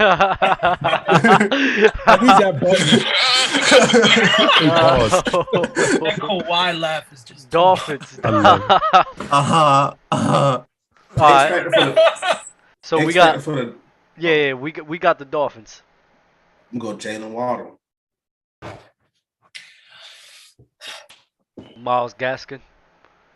Cut his ass out. Cut his ass out. He ain't making the damn team. Dookie Cheddar. Oh my goodness. X Factor, I'm gonna go with Teron Armstead. We gotta be able to block somebody, man. We gotta be able to fucking. That was a good pickup too. That was a good pickup. You gotta block, bro. Jalen Waddle. I'm surprised none of y'all said it's Tua. It's his make or break year. I mean, yeah, but that's the easy answer. Though. I want to choose different people. Nah, it's easy. It's easy, but no one went with it so far, so I gotta take it. I've been saying Tua all damn day. You know I'm biased to running backs, man. Mostert, if healthy, is a game changer out of the backfield. Thank you. That will just think about it. If you have to stop a running back, just look how much room that's going to give Hill and Waddle and those speedy receivers. If you have to worry about their running back, forget it. It's literally a wrap. It's a wrap. That concluded our little segment. I have a question for y'all. Y'all really think Gabriel Davis is like that? I think he's he's got the potential. He's got potential. He's a very solid receiver. Was it an X Factor? It was an X Factor, or was that the breakout year guy? That was the breakout year guy. That was my breakout. He's solid. I really think y'all hyping up that one game he had against the Chiefs, bro. I swear y'all are. Gabriel Davis is not like that. But he was solid all year. He was solid. Wasn't it Gabe Davis' second season in the league? Yeah. Come on, bro. But he's gotten better every season. Every year, Didn't they also sign? Was it James Crowder? James Crowder. Yeah. He's going to be doing the Cole Beasley role. Yeah, but that's what I'm saying is now you've got Diggs, Crowder, Knox is going to get some more time. OJ Howard. Don't sleep. OJ Howard got a lot of Howard. And that's the only thing I'm worried about with Davis is now there's more mouths to feed. So does that take away from him a little bit? Bro, I just don't think he's like that, bro. I mean, I really think he's people... like that. He showed it in the playoffs, but and that's why. Yeah, I think one clip breaking that corner. I swear y'all haven't. This is what it's called. Shaq started this last year. I'm gonna start this again. I just think that people are having recency bias with this playoff game. I think that Gabriel Davis is really like that. I'm serious. Even throughout the whole season, like, bro, he wasn't doing anything crazy. He was. Yeah, I will say this. So if you look at it from a standpoint, because I was looking like at Alan Lazard and all of them dudes, his catch percentage is horrible, dog. Like, so that's why I say that's what I look at with them receivers when they put up the numbers they put up, like how well are they catching the ball, and that's something you can build off of. Like when you up in the higher 60%, 70%, that's something you can be like, oh yeah, this dude might really be something in the league because based off the short amount of reps he getting, he turning them over at a C+ or even higher rating. That's very good. But Gabriel Davis is like he a 50-50 receiver. So I mean, I could see where Dub would be like, hey man, he not really like, would you just rely your whole offense on a 50-50 receiver? You see what I'm saying? But I think that's what makes him breakout potential, right? When you go your first two seasons in the league and your catch percentage is what, 55, 56%? If he finds a way to catch 65%, which isn't crazy considering the amount of targets he's going to get. Now he's significantly more important to your offense. He's going to get way more yards, way more opportunities at touchdown. So that's what I'm saying. He's a breakout potential. No, and I could agree with you. I could agree with you with that, but that's not what a lot of people's reasonings are. A lot of people's reasonings is, oh, I seen this guy go crazy in the playoffs, so I think he's going to continue that throughout the whole season. And that's not crazy either. That's not ridiculous either, because again, you've seen him do it. Yeah, it was just one game, but hey, if you can do it in one game and figure out what you did. Now, granted, they were shutting down Diggs. That was the thing. Not leave him open, but leave him in man-to-man coverage.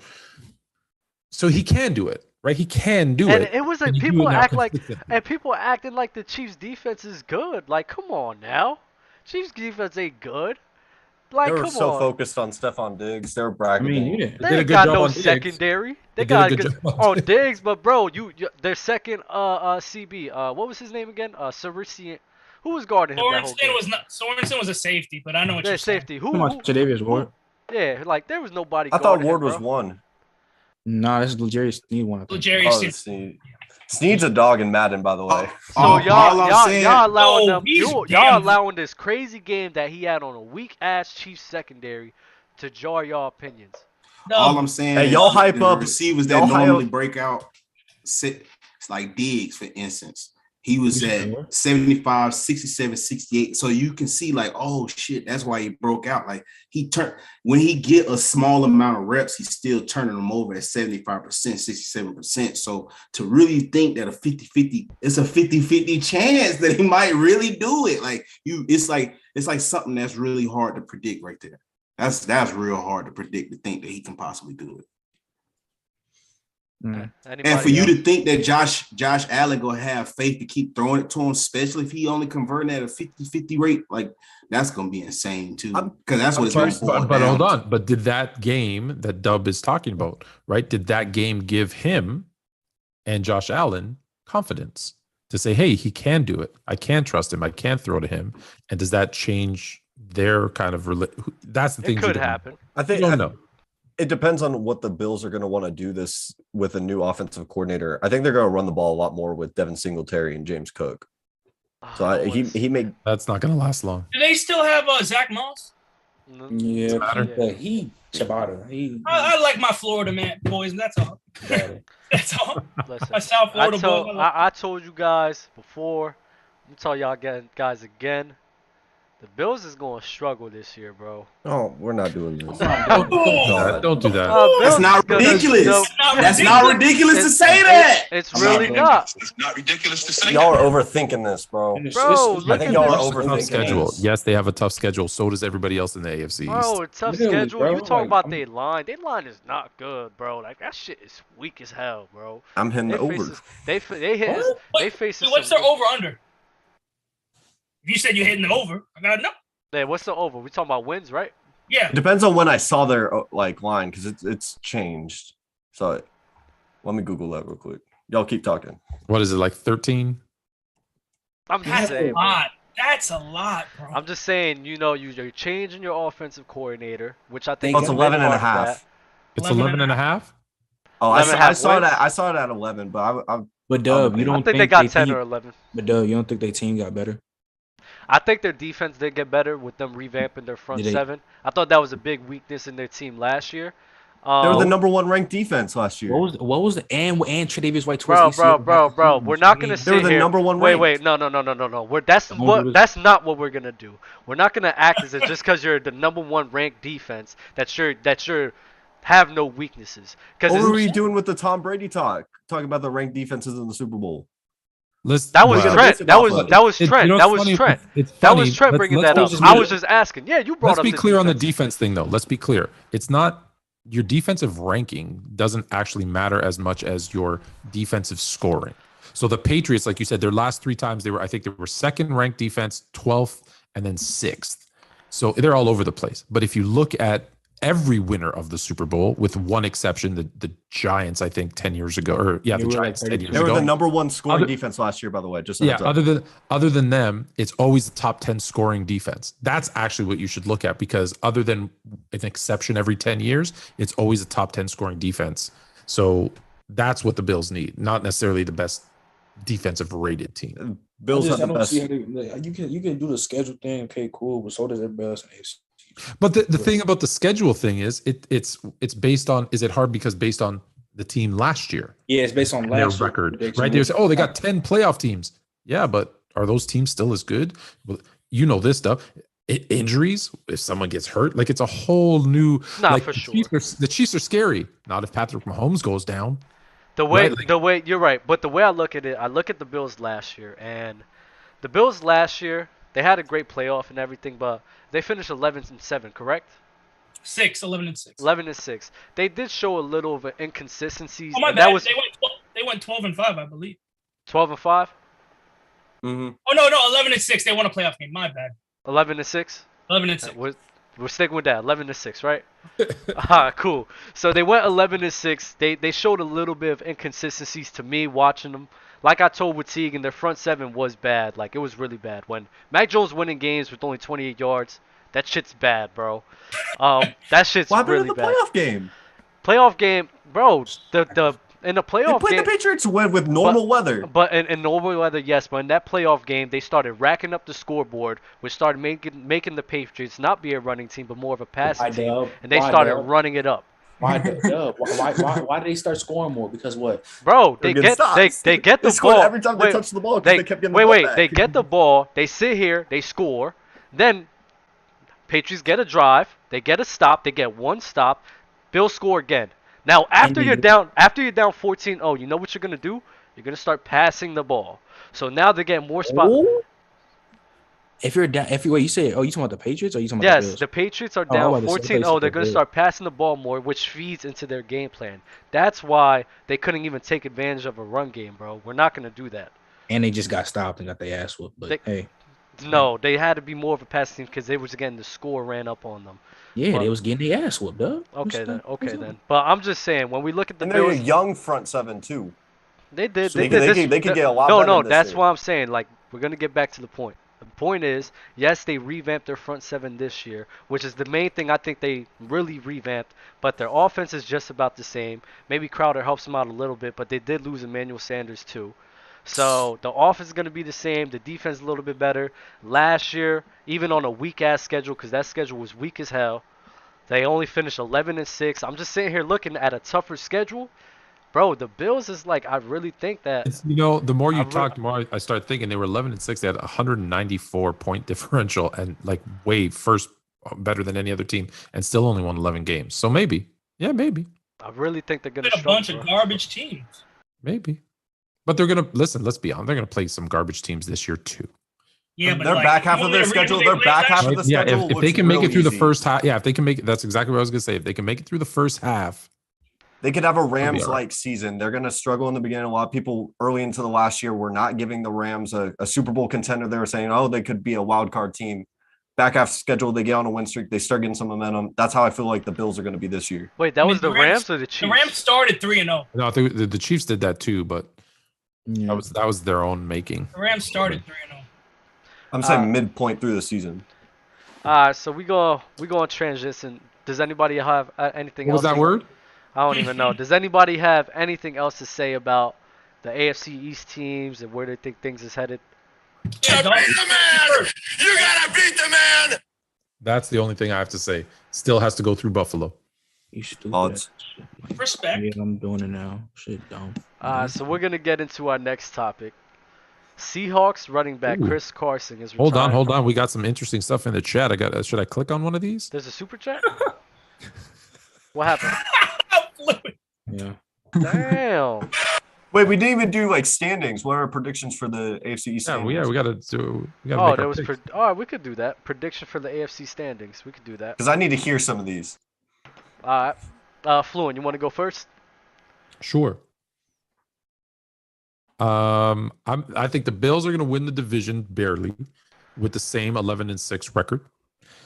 Right behind them, either with 10-11 games, be the Miami Dolphins. And then we're gonna have I want to pick the Patriots in last, but the Jets stink. The Patriots will be 9-8, and then the Jets 5-12. We're doing the old order? Yeah, old order. You got it, Tegan. Okay. So I got the Bills going 12-5, getting into the playoffs as the number 2 seed. I got the Patriots at 8-9. I got the Dolphins at 8-9, and then I got the Jets at 5-12. Damn. Wow. Everybody's got a losing record in the AFC East. It all makes sense now. It all makes. There's the AFC West there, bro. I got the Bills winning 11-12 games. Probably say 12-5. Got the Dolphins winning 9-10. I'll say 9. I got the Jets winning like 7, and then I got the Patriots winning like 6 games. Damn, that's a lot for the Jets. Patriots and last. See, I was thinking, I really wanted to put them last. He had the balls to do it. The Patriots good for you. Good for you. You got the Patriots last? They just wanted. I wanted to put them last. I just didn't have. They just one of them teams, bro. Like, they're just one of them teams. Like on paper, it looks ass. So it does, because it's gonna be. It's like what 2020. They like the shit look ass on paper, but hey, they still made. Man, last year that shit looked ass too, but. Like, none of y'all tripping about the no offensive coordinator, no defensive coordinator thing. I think that's a little weird. Man, Bill Belichick is the GOAT for a reason, and that's why. Let him know, Dub. Because it don't matter, bro. He gonna make that magic happen. I think Bill got too much power. You want to know what I think is gonna happen? He's the GM, the head coach, offense. When does that work? When does that really work? I don't know. He won 6 fucking rings. It almost always works. Well, no. It worked for the Patriots. Bill O'Brien? Patriots. Bill Parcells. It worked for Bill Parcells. It worked for what's his name? Bill Parcells. That's the one I was thinking of. So Bill, there you go. Not many people get that authority. It's still crazy to me that Bill O'Brien got that. Bill O'Brien was great. No, you can't look at that. He's you want Hopkins? Yeah, just send me a bucket of fried chicken. Like, come on, man. Hold on. Wait, Bama, how do you feel about Bill O'Brien? That's his offense. I think that's one of the reasons why they lost to A&M. He getting monitored by Nick Saban. Bro, we shot ourselves in the foot against him. I don't know why you just think y'all beat us so much, but all right. We were dominating most of that game. To be real, you know damn well y'all shouldn't have won that game. Hold on. No. Were y'all I was in the stadium watching that game. The entire game. And you was in there. I bet you was sweating. I bet you had to wipe that sweat off your body when that field goal before the field goal. We led most quarters. Are you kidding me? Yeah, but there were certain plays that would have changed the kickoff return and the Bryce Young pick in the end zone. That changed everything. We keep going. But yeah. So now that all that nastiness out the way, we got the Dolphins. They probably gonna win 12, 13 games. Like not ridiculous. That's not ridiculous to say that. Then I'll probably go two Bills because I feel like they won't be too bad and they'll win like 10 games. 3 would be the Patriots. Matt, really? I'm gonna go Jets. Fuck that. I like Jets. They might win. It'll probably be a tie between them and the Patriots. They both win like 6 games. I literally have the exact same thing, man. I got Dolphins winning 12 games, Bills winning 11, and then the Patriots and Jets got 6. It's not ridiculous. Yo, y'all. Wow. The Patriots are like y'all gotta stop. Y'all gotta stop doing this. They lost J.C. Jackson. They lost Devin McCourty. Like, those are tough guys to replace. And don't forget the breakout player of the NFL, N'Keal Harry. Hey, he said, the GOAT. Patriots legend, N'Keal Harry. Hey, Bama, he said Miami gonna finish last. How you feel about that? Who? Hey, Dawson, remember the dude who made that list in the Discord? Yeah, he's smoking dick. Yeah. Shout out to New Genre Entertainment. But listen, y'all gotta stop sleeping on the Patriots, bro. Like, y'all have to, bro. Bill Belichick and Patriots gonna make some things happen. I really think. How many wins, though? Man, 10. Fuck out of here, bro. They get 10 easy. 10 easy. So you think 10 easy. Them and the So Bills. they're better than last year? How many games last year? 9, right? 9. Yeah, 1 game. Fuck it, yeah. So they're better than last year. I think they'll perform. I think they'll perform better than last year for sure. 1 game better. Are they making the playoffs? Dub, you just said the Bills have a tough-ass schedule, so now the Patriots have a tough-ass schedule. I got more faith in the Patriots, baby. How many wins for the Fins? Because I already know where this is going. Who, the Dolphins? Yeah. Shit, that's tough. Look, one team from the AFC East is going to make the playoffs. There's going to be one team. I'm not going to lie. And they beat the Patriots twice last year. Let's not forget Who is undefeated versus the Patriots? Tell them the truth. You think the Dolphins are winning 4 games? Tell them the truth. No. I think the Dolphins could win everything right. I mean, everything right. I got them for 12. I'll give them 12. The team is tough, bro. Like, I can't be biased, bro. It's a nice team, bro. Like, the team, bro, you got the. I know y'all hate the Dolphins because of my love for Tua. The Dolphins have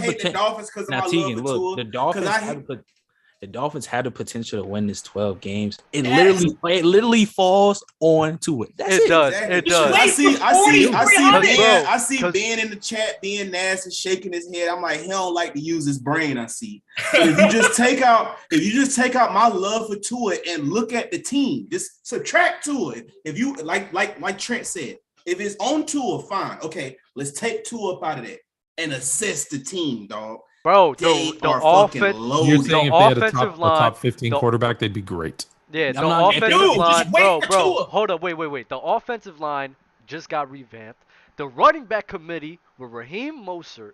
Myles Gaskin's not that trash. Myles Gaskin's not playing. They got Chase Edmonds. Man, they got Chase Edmonds. Chase Edmonds, Raheem Mostert. They have a nice running back committee with that. Jalen Water, Tyreek Hill, Cedric Wilson. Like, that's a nice-ass wide receiving core. On top of that, the defense, they were winning a lot of games last year because of their defense. Now you're giving that defense an offense to rely on. So Coach Ford gets no love for that? Brian Flores told Tua straight to his face we should have drafted Mac Jones. How does that feel about – how is Tua supposed to play good? No, I'm asking about the defense. Oh, no, it was definitely it was definitely.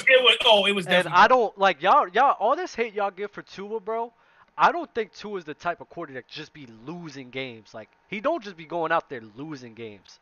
I get it. He's not the quarterback to be putting it on their shoulder, but he's not the quarterback to be like, damn, bro, they lost this because Tua's just that trash of a quarterback. Like, I haven't seen a lot of games with that. I just see games where Tua just can't can't win games with his arm. That's it. So Can someone please get Deshaun Watson out of the chat? Deshaun Watson, please. It's just on Tua. Like if we would have took Tua out, and y'all ain't gonna like the name. If I would have say Kirk Cousins on that roster, that quarterback, they gonna say it's more of a contender.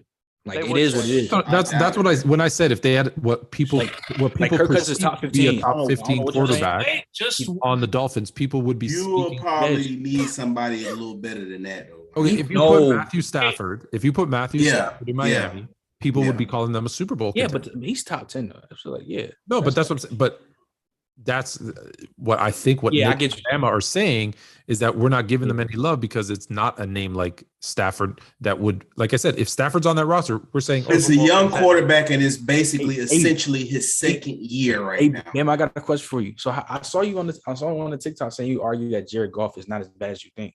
Yep. So what's the difference between that and Kirk Cousins? Because Kirk Cousins not throw for like 33-7 this year. But the thing is with Kirk Cousins, like he's just a mid-game manager. Like you can't win a game with Kirk Cousins and you might not lose a game. But at the same time, you have more of a chance to lose a game.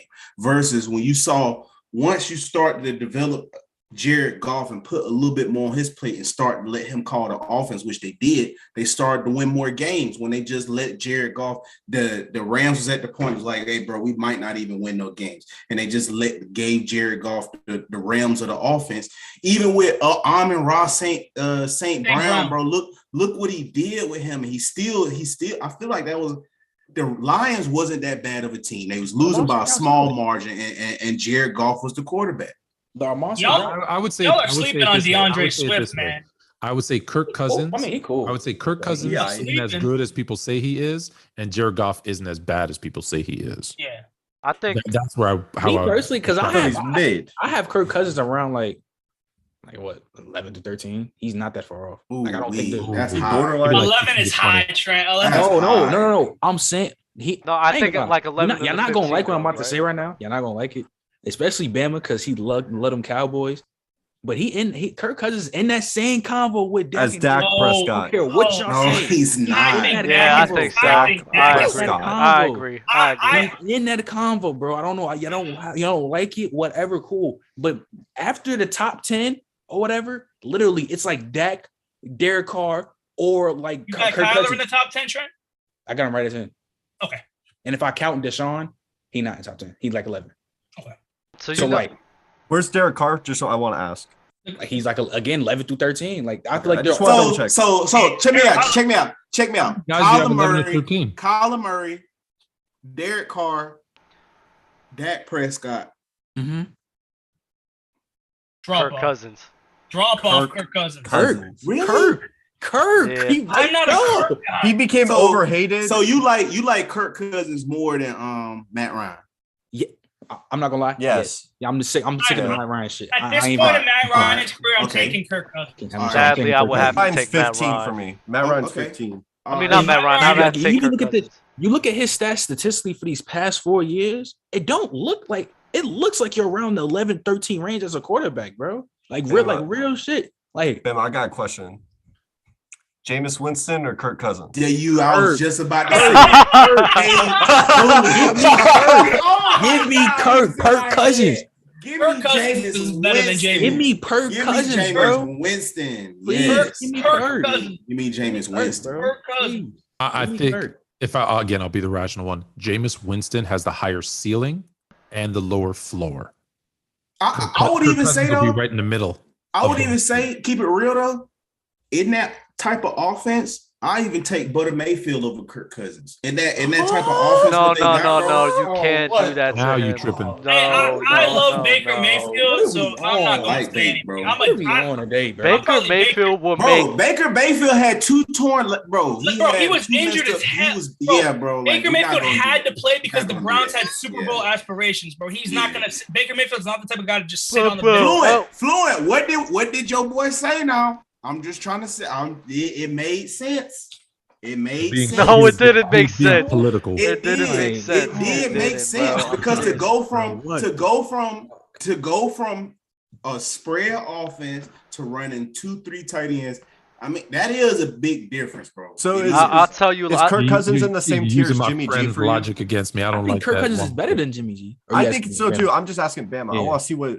For skill wise, yeah, but when it comes to winning, which is the ultimate thing for me, winning is not a quarterback stat. It's not a quarterback. It is a quarterback stat. You put Kirk Cousins. The reason why I say winning is a quarterback stat is because OJ got up here and got very nasty talking about that backup quarterback had the same amount as Lamar Jackson, but they went from being first in the AFC North to last. Why? Because even though he put up those same stats, he wasn't able to turn those 1 to 3 plays, what I'm telling y'all about, in order to win a game. Yo, love chat. Chill, bro. Damn. I know. Like, what's good with you, bro? So, Bama, question. Bama, you really think that if you put Kirk Cousins with the same 49ers team, they don't go the same path? Like, Jimmy G is mid as hell. Like, especially as a quarterback. But what I'm saying, he knows how to win a game. Like, regardless of the stats, what you're talking about. What does that mean? That's what I'm trying to tell you. Explain like, that. Winning overrules the stats. But like what I'm telling you, it is like 1 to 3 plays throughout the course of a football game you must make in order to make sure your team secures the victory for that game. And even though Jimmy G is not finna throw all over the field for 400 and 500 yards, he is going to consistently make those 1 to 3 plays in order. What about the other positions on the field, though? But here's the thing. I understand what you're saying. As a quarterback, you need to know your limitations, right? Jimmy G understands his role in the game, and he won't lose you a game. Kirk Cousins doesn't. I don't think that's why he doesn't. He doesn't. He will lose you a game. Like, I think right now, I don't think if he is in a good situation, because the Vikings right now, they're not as good as the 49ers at all. So, like, they're not. They're a little bit closer with Trey Lance at quarterback. I think they're a little bit maybe closer. now. The offense is better. When you look at the offense, when you look at the offense of the Vikings with Cook and JJ, like, you don't think that Thielen, that's not a really good offense. It's a solid offense, but so hold on. So he's got a really good offense, and that defense is good, if not really good. So the defense. Hold on. It's mid now. Point. Okay, they're good. They're not horrible. They're good. Okay, and they're in a pretty shitty division too, right? They don't have to go against the Cardinals and the Seahawks when they had Russell Wilson. And the Rams, no, they have to go against the Bears and the Lions. But can I not say? Hold on. So they're in a weaker division. They're almost as talented, and they don't perform anywhere near. I don't think they're as talented. That's Kirk Cousins isn't as good as you think. Well, no. Well, first off, the 49ers online, they have the argument for the best online in the league. You literally have, to me, you have the best tight end in George Kittle in the league. I know offense. You have a Deebo Samuel who's so versatile that Jimmy G don't have. How many games did Kittle play last year? Huh? How many games did Kittle play last year? He didn't play that many, but when he came back, he's still a huge focal part in that offense. Did they lose all their games without Kittle? I don't remember. No, they didn't. The answer's no, right? So my point is, you still have even if you take out George Kittle, you still have a Deebo Samuel who's still versatile, and then their defense clears the Vikings about it. And Kyle Shanahan is an offensive genius. Like, their defense, they also in a much tougher division.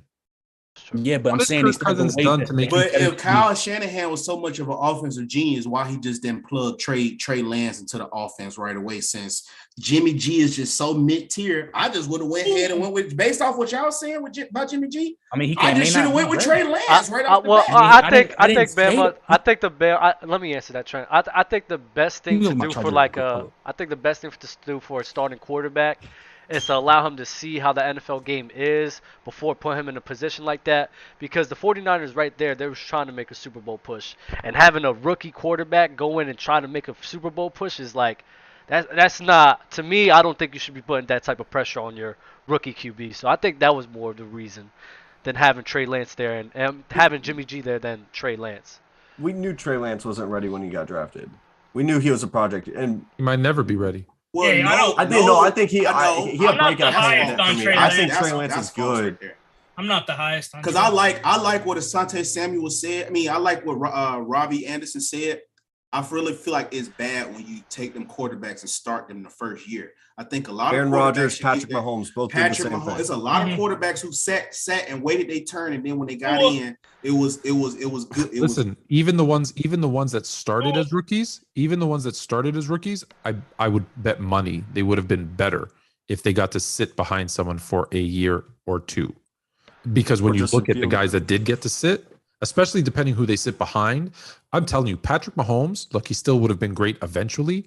But Alex Smith, man learned so much sitting behind Alex Smith that's why he was so successful once he got. And then there's little certain things you can do as a coach, even though you know this guy's ready to come up. When I get ready to call this play, it's gonna be like I got my guy right by me, and it's like, hey, look, I'm really finna get ready to call this. Tell me what you would have did right here. Yeah. Or what do you see? Like, look at this, and then when the quarterback come over, hey, I want you to sit with me. Look at what the starter is saying. Look at what this guy is saying right here. Now you understand. Now you understand what I expect of you. So that's why I prefer. It was kind of unfair, like for Sam Darnold, a lot of them guys, Baker Mayfield, to get thrown into the fire, how they got thrown into the fire, and now we have a poor assessment of what they really could be, and that could end up ruining their mental. To who knows where they would recover. Because he was third overall draft picks, first draft picks. You can even go with Jameis Winston. It was bad, man. Like them dudes really didn't have a chance to learn. And then when you see it, that's why I say I'm not being biased. Just look at what the Buccaneers went from with J-Boo to Tom Brady. The team really didn't change that much, but you just got a guy who was experienced and knew how to win ball games, and it was just night and day. You see what I mean? They added a lot to that Buccaners roster when Brady got there. They added Wirfs. I think that team. Fluid, I have Yeah, go ahead. We were talking about quarterbacks sitting. Remember how at the beginning of last year everyone was tripping like, "Oh, Justin Fields should start over Andy Dalton." How do you feel about that? No, I think they should have left Andy Dalton start every all game. I heard last year was, why isn't Justin Fields starting? Why isn't Justin? Even when he got hurt, I wanted him to sit because I want unless it's there's very, very few guys that can just step in and do it. I didn't even like Herbert did it, right? Burrow did it. I would have Andrew Luck. Oof, Andrew Luck. I love Andrew Luck, bro. Where would he rank today? That's another top five. Top two. Top five. I'm sorry, Fluid. I wanted him to sit, watch, and exactly what Bama said. I want him to be on the sidelines and a veteran QB come over and say, "What did you see there when I audible to this? Did you see why I did that? Like, what do you see in that play? Because they have those printouts. Okay, show me what you see from this defense. What did you think they were going to do? Oh, I saw this was like a blitz was coming from the safety, and that's why I would have done this or done that. Like, have those conversations. That's what I want him to see so that he's prepared to go in, because everybody knows every level you go up, the speed of the game is so much faster. And so to see it and to actually have that time to really kind of digest it, I think helps every quarterback. Like I said. And then the other thing is some consistency, right? And this is the hard part. Keep the same coach if you can, the QB coach, the offensive coordinator, the terminology, because every time they change that, great quarterbacks, super talented quarterbacks have failed miserably because you see them. Like, I use this one because he's a friend and maybe I defend him a little too much. But Jay Cutler, if you see the amount of he had all the talent in the world, had a super strong arm, was athletic, could make every throw from different angles. He could do it all if you watch him actually play. But he had like 27 different OCs, 900 different QB coaches. They went from a spread offense to a Mike Martz mad genius offense to let's run the ball. Like, they couldn't even decide what the hell they wanted to do with this kid. And I think that screwed up what could have been a really, really good, he was still a good quarterback. I think he could have been a really, really good quarterback. And that's what happens to guys. And that's what could be happening to Jameis Winston. He needs that consistency. Again, he's got a new coach now again, right? Who's that guy in Houston? I always feel bad about David Carr. David Carr, right? Was in a train wreck every week. The guy has PTSD. If you walk by David Carr, yellow blitz, he'll hit the ground. Oh my God. Those things affect you as a quarterback. It's just, I feel bad for him. Well, I'm from Houston, and I remember. Then you know. That's messed up though, because he played when that team was brand new. That team, team was literally came about in 2002. Brand new franchise. Wasn't he their first ever draft pick? First ever draft pick. Yep. Bro, that man. Bro, I remember being in Houston and seeing the hype. Like, I was in high school at the time. They were hyping up Brock Osweiler. They thought he was the savior after Matt Schaub. I remember that. I remember they were so hyped after Brock Osweiler because it was the year after the Super Bowl run with the Broncos where he was playing like about half the games. What was he, like 6'9"? He was he's 6'7". He should be able to throw over any. It was him and Ryan Mallett. Ryan Mallett was 6'9" and he was 6'7". That's crazy. So I think back to the main point we was talking about, which was Jimmy G and Kirk Cousins. I think Fluent and Bama, you guys kind of have it right. Where me personally, I would go with Kirk Cousins and his arm talent. But it's like y'all said, like Jimmy G knows his lack, and he's not going to try to lose you the game. Where Kirk Cousins, the main thing with Kirk Cousins is his inconsistency. There's times where he'll use his arm to win you a game, and he looks amazing. But then there's other times where that same arm talent is what could cause him the game. His decision making isn't there, so it's like I see y'all points with that, but I wouldn't lean more. And we know, right? When the lights are the brightest, he folds. We don't like that. Except on Monday Night Football. I didn't say we like it. I said we know that boy it. probably better than Well, no, I'm Brady saying a Monday reference Night to Kirk Football. Cousins. Oh, No, I'm not gonna hold like that. I get y'all what y'all saying. Forgot about that. Y'all saying that, but he's still in that 11-13 range. Because like, look, same thing with Dak Prescott. but 11-13 is like, it's like Derek Carr, Russell Wilson, maybe. No. Wilson's top 10. Don't slide that in there. What? Don't slide that man's name in there. Stop. Walk it back right now. Fluent had Aaron Rodgers at 6. In that 8-13, in that 8. No. No, okay, hold on.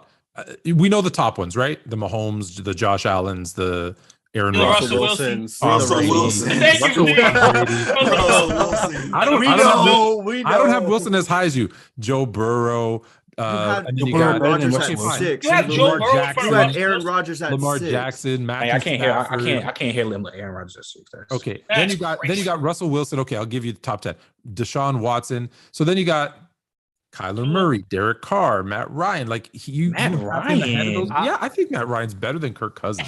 Hell no, Fluid. It's not that crazy. I don't think it's that crazy. That's why I have Kirk Cousins. That's not as bad as the 15. I have Kirk Cousins at 15, right behind Matt. I'm sorry, I don't know like what we see in Matt Ryan. Like this isn't like 2018. He was in a terrible situation, and he's like this ain't 2018. That offensive line was but terrible. that offensive line is booty. He's one of the worst front sevens I've ever seen. Other than Grady Jarrett, they have no one on that front seven. I like what was Matt Ryan supposed to do? What was he supposed to do? You like Jared Goff more than Kirk Cousins? Yeah. No, Matt Ryan. No, Calvin Ridley wasn't even there. It was just Russell Gage and fucking Kyle Pitts. He was still playing bad. And no offensive line. He's not a smart athletic guy. All I'm saying no run game. No run game. It's so funny though. Like you're trying to say that Kirk Cousins doesn't have stuff around him, and then you say Matt Ryan does. As a better quarterback. But come on, man. I'm just saying this isn't 2018 anymore. Like he's falling off a cliff. Hold up. I'm just using your own logic. You said Kirk Cousins doesn't have a team around him. How the hell does Matt Ryan? I didn't say. You totally did. Said he had no team around him. Nobody said that. You said I said it's not as good as Jimmy G. That's what I said. It's not as good as Jimmy G. It's not. Well, Matt Ryan doesn't have anything that's as good. Matt Ryan was even worse than Kirk that. Cousins. But Nick, at least you still have to perform as a quarterback. Am I lying? Bro, when you getting sacked every time, it's like Fluent said, you're going to get PTSD eventually. So you saying from 2018 to now, he begins like what, bro? I think who's gonna have a better season, Matt Ryan or Kirk Cousins? Kirk Cousins. Please, what are we doing? Kirk Cousins. Wait, Fluent. With an offensive-minded head coach. Fluent, didn't you not just say? Floyd, didn't you not just say like a few weeks ago, Justin Jefferson is gonna have this mega year? He gonna break Randy Moss touchdown record and all this shit. Didn't you not say that? Yeah, that's one player. All right, so Kellen Mond is gonna take off. Let me ask y'all this. Kellen Mond's gonna start. Kellen Mond. I like Kellen Mond. Kellen Mond. Kellen Mond needs to get an opportunity somewhere, bro. All I'm saying is I like the Indiana Colts offense better than the Atlanta Falcons. So I think it's not ridiculous to say Matt Ryan, because if you look at when Matt Ryan did have a team with Julio and all them boys, he was constantly passing for 4,200 yards, multiple touchdowns, even won an MVP. So if we go to this Colts team, I mean, it's kind of similar. I'm not going to say Michael Pittman is a but if we're projecting, Jones, if we're projecting in the next year, here's the thing: if we're projecting in the next year, we could also project for Kirk Cousins. Kirk Cousins just got rid of Mike Zimmer. They got an offensive-minded head coach. They got another year of Justin Jefferson. Adam Thielen's one of the best red zone targets. So I think let's not project. Let's not project. If you're picking right now, who's had the better, more talented quarterback right now? Kirk. In the last 3 years. Kirk Cousins right now. Yes, and it's by far. It's Kirk. I don't think it's by far, Trent. I don't think it's a lot. We're talking about the 13th quarterback versus the 15th quarterback. Yeah, it's not. I have them 14-15. I so it's not that far. I have them 14-15. I just have Matty Ice over Kirk. Can't do it. Cousins. No. I would like, since we was talking about the Colts and what's his name, Teagan brought Andrew Luck up, bro. I would like us to imagine real quick, like, wouldn't the league be ran by Andrew Luck and Patrick Mahomes if Andrew Luck didn't retire? Well, Andrew Luck probably might have the most rings about them boys, so they'll probably be ran by Big Luck or Tom Brady and Big Luck. So why do I feel like Andrew Luck, even if he played, I feel like he's Dan Marino. I feel like super talented, rack up a bunch of yards, doesn't win a Super Bowl. Nah, he didn't be in the position to draft. He didn't have an offense at all. Offensive line was trash. His receiving tier outside of T.Y. Hilton, it was shaky because he look how far T.Y. Hilton dropped off after Luck. Like, look how far he dropped off. So I'm not even finna say he did get hurt. Agree with he you. got hurt, but he never looked the same ever again. So I'm not just I agree with you, but here's the thing. Good. Here's the thing. He's so good that he had that team good enough that I feel like they're not going out and then he's going to get his money, which you know what happens once he gets paid, he's not going to get. I see him racking up yards, even wins, and just no Super Bowls. I don't know. Once he had that offensive line, I don't feel like there would be an urgency to build around him. I'm not gonna lie. Once he had that offensive line, bro, that year he got hurt. I said, yo, the Colts competing for Super Bowls, bro. I'm not saying they're not competing. I'm just saying I feel I had the Colts winning that shit. I'm not gonna hold you. I had the Colts winning it that year. I feel like if he was Andrew Luck went to the AFC title his first season, right? First or second, one of those, and was put on a show. Yeah, but don't forget, quarterback nowadays, he's still in that generation. And you talking about quarterback ain't no winning stat, consistently win 11-5 when he was up on the center, bro. And then them boys is trash. He's gonna get wins. The Colts went from 2-14 to 11-5. When did he get hurt? Before or after his big payday, guys?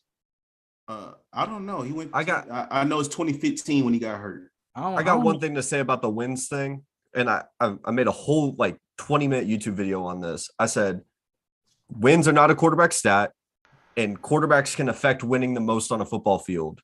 Both of those statements can be true. Wins is not a quarterback stat. Then. Here's they affect the win or loss percentage the most. It has to be their stat. Winning is the most. But you still have that minority that you need to have to win a football game. It's not. But winning matters, and you as a quarterback, you will be judged if you win or lose. You will. And because to your point, you have the most outcome. If you look at a quarterback and you're like, hey, they never win the big game, they never win a Super Bowl. Well, why do we say that? Because winning is a quarterback stat. And if he's always throwing a pick at the last second of the fourth quarter to cause them that loss, it's 100% on the quarterback. Now, that might not always be the case, but again, Dan Marino doesn't get the love. Why? Never won a Super Bowl. If Dan Marino had a ring, Matthew Stafford, before he goes to the Rams and win, we're all like, is Matthew Stafford good? Does he suck? I don't know. If he never goes to the Rams, well, he's never going to be considered a great quarterback. Why? Because he didn't win. So that's why I say, as much as you can't put every win and loss on a quarterback, it is a quarterback stats in the grand scheme. It only happened one time throughout the history of football, and that was with the Rams. I mean, not the Rams, but the Ravens. How often do you think a team is going to be able to put together a top 5 all-time great defense and have a run game like what they had with Jamal? How often do you think that'll be? How often do you think your quarterback could be able to pass for 1,500 yards throughout a season and go and win a Super Bowl? How often do you think that's going to happen? The 2000 whatever-ish Ravens, the 85 Bears. Ravens. How often could your quarterback put up 1,500 yards and your running back run for just as many yards as your quarterback threw for? I'm not gonna lie. Even the Ravens, Joe Flacco. A lot of people gave Joe Flacco flack. Flack. But in the playoffs, that man turned into Tom Brady 2.0, bro. Like that. He was doing jump I remember the balls debates. Is he elite? Joe Flacco wasn't elite, but Joe Flacco. There's a thing as playoff Joe Flacco, bro. Like people. I mean, he kind of got that was a lucky ass run. It was some lucky well, shit. Nick Foles in the playoffs. It was Nick. Ray Lewis had that deer antler spray. Yeah. I think. Go ahead, Tegan. Sorry. I'm more or less just saying like, and not just saying like specifically with the NFL. Like, trust me, I used to do the same thing where I would put all the blame on the quarterback. I understand most media and everyone will.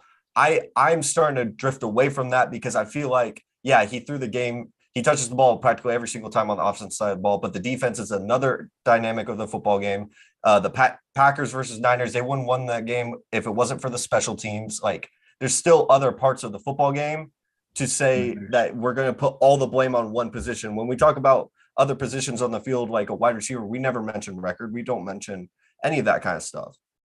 Because, I understand that they can affect the game the most, but they're not the end all be all. It's not like basketball where one guy can completely take over. There's five guys. The reason why that, because quarterback is the only position that touches the ball every play, Tegan. Like, I've been on college football teams to where when you get ready to run the ball and call height, they'll muff the fumble. Like, it's a quarterback's stat. Like, they can affect the whole outcome on the game, because if you not converting those plays and you not converting first down, say for instance, you just got a trash quarterback out there, you right here on the 2-yard line, he go out there, throw a pick, or he fumbles the ball on the 2-yard line. Now you expect your defense to do a goal line stance. You expect your defense to play 75, 80 plays throughout the game and then be like, oh yeah, bro, you make sure you stop these dudes the whole time because our quarterback is trash. Like, no, you can't do that. It gets unrealistic. At some point, the defense is going to fold. You can't do that the whole time. Right? And I get what you're saying. Like, that's why I said, like, a quarterback can affect winning the most. A bad quarterback can make you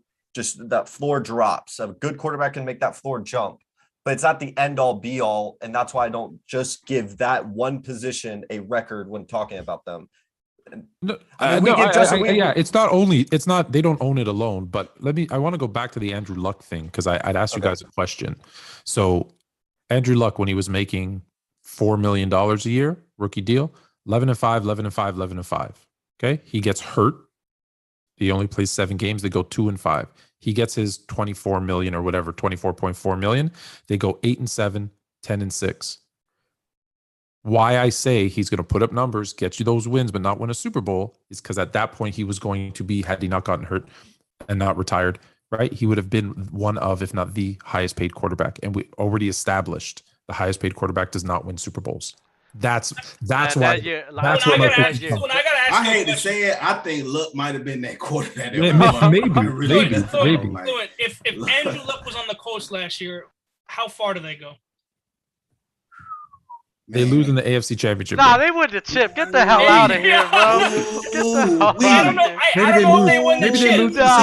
Maybe they lose in the Super Bowl. Maybe they lose in the Super Bowl. You think they beat the Rams? You think they go to the Super Bowl? I don't know if they beat the Rams. I don't know if they beat the Rams or the Chiefs. I don't think they beat the Chiefs.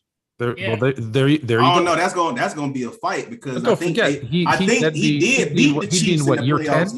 Yeah. Yep, he had to come back crazy for it. He had to come back like crazy. Be in year 10 or year 12. Come on, man. Bro, Andrew Luck was that dude, bro. Like, we're not going to do that to him. Andrew Luck was you giving him Jonathan Taylor, too? No, let's be clear. But they wouldn't be in the same position to get Jonathan Taylor. That's right. Oh, yeah, that's true. That's my other point. No, because different draft, different they picks. drafted, but they still got him in the second round. It wasn't like he was like a first top 5. People knew how good he was coming out of Wisconsin. And they still would have been able to get that, though. Yeah. Okay, that's such a big hypothetical. What if they created? What if second round? Wait, y'all complaining about a second? No, stop. Jonathan Taylor was literally the 40-something. If they would have kept the second round pick and they would have drafted JT, like, we don't have to change. But you don't know that. You don't know that. Second round pick. But maybe they have a running back. Moore was their running back, Fluid. Even with their first round draft, they still would have been able to get Michael Pittman. He wasn't a high draft. But guys, from 20, when did he retire? 2016. When did he retire? But they were Hold on. What all the things that would have gone different in those 6 years might not have put them in that position. Like there's they have no way of knowing. Or what's his new name? Darius Leonard. He was a second-round pick too. Well, he got a new name, Shaquille Leonard. That's what he wants to be called now. Oh, he does. Yeah, Shaquille. Darius Leonard came out of training camp and said he wants his name to be Shaquille Leonard, but if you call him Darius, it's fine. But I like calling him Shaquille Leonard now. Hey man, my name Darius. Man, that's a cool name, bro. Like, your name is not Darius. Yeah, my name is Darius. I thought it was Demetrius. Bama. I thought it was Demetrius. No, it's Darius. I would have liked Demetrius. Let's change that. Hell no. I do want to go back to Tegan's and Fluent's points about winning as a quarterback stat. I think we have to have a blend of both. We need to understand, like, Kirk Cousins. We was talking about Kirk Cousins, and you could clearly see how some games he's inconsistent, and he could win the game with the ball in his hands, but also lose the game mainly because of his decision making. I don't think that applies to like a guy like Matthew Stafford, because we've seen way more times where he was winning that games mainly due to his arm and making the right decisions, but he was in those positions a lot mainly because of the team. Then you had Jimmy G and Tua. Jimmy G and Tua is not really that good because of their arm talent. Jimmy G and Tua is good because they understand they don't have arm talent, but they don't lose you the game and they don't put you in the positions to lose the game. You see? So I think winning in a QB stat, I think we have to have a mix of both and a blend of both to kind of like gray area. It is. Look, there's a gray area, but here's the thing. The most important position on the football field, whether you like it or not, is quarterback. We already established an hour ago that football is a game of like 1 or 2 possessions can change the outcome of a game. Al Pacino in Any Given Sunday, right? An inch. It's a game of inches. And that's the thing. Who affects that more? The guy that has the ball in his hands more than anybody else. So that's why, when people say it's not just cut and dry, it's not a QB stat. Nah, man, because if it's 1 inch to the left, it's an interception. If it's 1 inch to the right, your wide receiver's going for a touchdown. That's controlled more by the quarterback than anybody else. What you said in the beginning, Fluent, during the regular season, the Green Bay Packers generated enough yards and offense that of a 2-14 team, but when they get Aaron Rodgers, they 13-3. You see what I'm saying? And then if you want to take it even a step further, exactly. Look how horrible Aaron Rodgers played against the 49ers. Did they win or lose? If it wasn't a quarterback stat, because the defense did everything they need to do. And guess what everybody said? Oh, it was the special teams. They got the punt block. But in a 10-6 game, you need to find a way to get that first down. Shouldn't be punting. Even this year, if you're the RZA, the Jizza, also on the 49ers side of things, on the 49ers side of things, you have Debo who took that handoff and got that first down. But Jimmy G's going to be credited with that win, even though but he didn't complete a dig across the middle to George Kittle in a critical time. In a critical time to ice that. There's multiple plays that could be defined. Like I said, it's 1 to 3 plays. I did say it's 1 to 3 plays throughout the course of the game. But that play with Debo was one of those plays, and that was all on Debo. At the end that really made him win that game. Yeah. Listen, it's 100% a team. It's a team game, but again, when you look at it to say that it's not a quarterback stat, it completely just not. I can't get with that. Is it 100% theirs? No. But is it 0? Absolutely not. I'll tell y'all like this, right? Even this year, we could use Matthew Stafford. Like, I don't see a lot of people doing the shit he did in the clutch this year. Look past the Cooper Cup. As much as y'all praise Detroit too. As much as y'all praise Cooper Cup, Matt Stafford has been clutch. It's like he's the same quarterback that he was in Detroit versus in LA. Yeah, but but you're right with that. You're right with that. But I agree. As I said, like you talking about winning, like J-Rob brought up Derek Carr. If that he thinks that he could do the same thing as Matthew Stafford. I'm like, hell fucking no, bro. Yeah, I can see that. Like those plays, no. Those plays that Matthew Stafford comes up with, bro, it's ridiculous, bro. That's something like you can't teach. Like that decision making, throwing it in target with Cooper Cup, like son, like that's something that's hard to do, bro. Like, bro, not a lot of people can do. I kind of that's just a disservice to Derek Carr, man, because I'm trying to tell you, man. him over there, I think John Gruden was like the perfect coach for him, dog. Like if that would have stayed together, John bro, Gruden like, didn't want him. John Gruden didn't want him. He went there because of him. I thought so, right? I don't know if he didn't want him. They were trying to trade him for years, but they really wasn't. They really wasn't. It came to the point to where they agreed, like, hey, bro, we finna make this work. And then when they did, like, it was like in sync. Everything was in sync. And guess what? Derek Carr was making those plays. He had a lot of games where he threw crucial posts and stuff. Like, come on, man. Like, it makes a big difference. Like at the rim, like them dudes know how to win ball games, dog. Do you know what's a great tell? I don't think it's on the. You know what's a great Stafford, tell though. for a great quarterback? It's how they handle adversity. Who has had more adversity and still come out a winner than Derek Carr? Like I think people don't really underestimate how good he is. Look, I'm not even saying he's top 10. I'm just saying that he is a lot better than most people give him credit for. And like most, there's a lot of quarterbacks this year that I'm going to say this for. This is the year we're going to see. There's no excuses now. He's got Darren Waller. He's got Devontae Adams. Like he's got weapons. He's got even last year, 4,800 yards, 23 touchdowns. And look what that team went through last year. Like he did his thing last year. He did his thing last year for sure. Gotta give him credit for that. Damn. I'm over here talking, y'all. I forgot which topic to go to. This is why you can't make me the next host. one. Oh shit. What was it? Oh, Chris Carson. Yeah. Yeah. So sad news. Heartbroken. As a Seahawks fan, I'm heartbroken. I loved Chris. Just watching him run the football, I loved watching Chris Carson. He was a phenomenal talent. He just made it glass, man. From Oklahoma State. It'd be like that. Hey, it's about to be Kenneth Walker season though, so. Oh yes, sir. Yes, sir. Ready. Rashad Penny too. Let's go. No, yes, Rashad sir. Penny? Rashad Penny, a dog. Enjoy those 4 wins. Hey, Rashad Penny, a dog. Hey, those 4 weeks are going to be the greatest 3 wins. That's 2 nights. 3. Kenneth Walker is different. What jersey number is locked? That's how many wins they'll get. Whatever jersey number he wearing. 3. Yeah. I thought he was wearing 2 because I was about to say 2 wins. Whatever y'all saw Russell Wilson wearing Drew Lock's jersey today? Oh man, that's tough. Wait, I thought it was his own jersey. Tegan, you're a Seattle fan, right? But Drew Lock is number 3. Hold on, wait, Tegan. How many wins you think the Seahawks gonna get? Oh, I got him at like 3. Oh, he's pretty. I don't think it's gonna Bryce be Young. 3. I want Bryce Young. I really like don't think hell it's you gonna do. be 3. You want Bryce Young? I know, over like CJ? hell you do. Yeah, we'll get into it in the college football thing. Oh, I cannot wait. It's splitting hairs though. It's not like one. It's 1A, 1B. Oh, it's clears. It's clear. Don't disrespect CJ Stroud like that. I'm disrespecting. Stroud we won't get into it. boy, We so it saved don't this. even We matter. saved this. You're right. For the other show. You're right. Save it for college game day. You're totally right. You're totally right. 2 more weeks, y'all. Listen, I'm gonna say this: if there's any running backs that watching this right now in like college or something, you go out and you get your money, bro. I don't give a damn. If you have an opportunity, you go out and get your money. Running back is one of the most roughest. Like you got linebackers and linemen, but running back, bro, that's a tough position to play, and that's where you're most. You know what Bro, the average lifespan? The average lifespan of an NFL running back? How long? Is it 1, 2, or 4 years. 3 years. 3? Oh, I thought it dropped down to 2. No, it's 3 seasons, dude. Like, I mean, your money. It's kind of a false bro. narrative.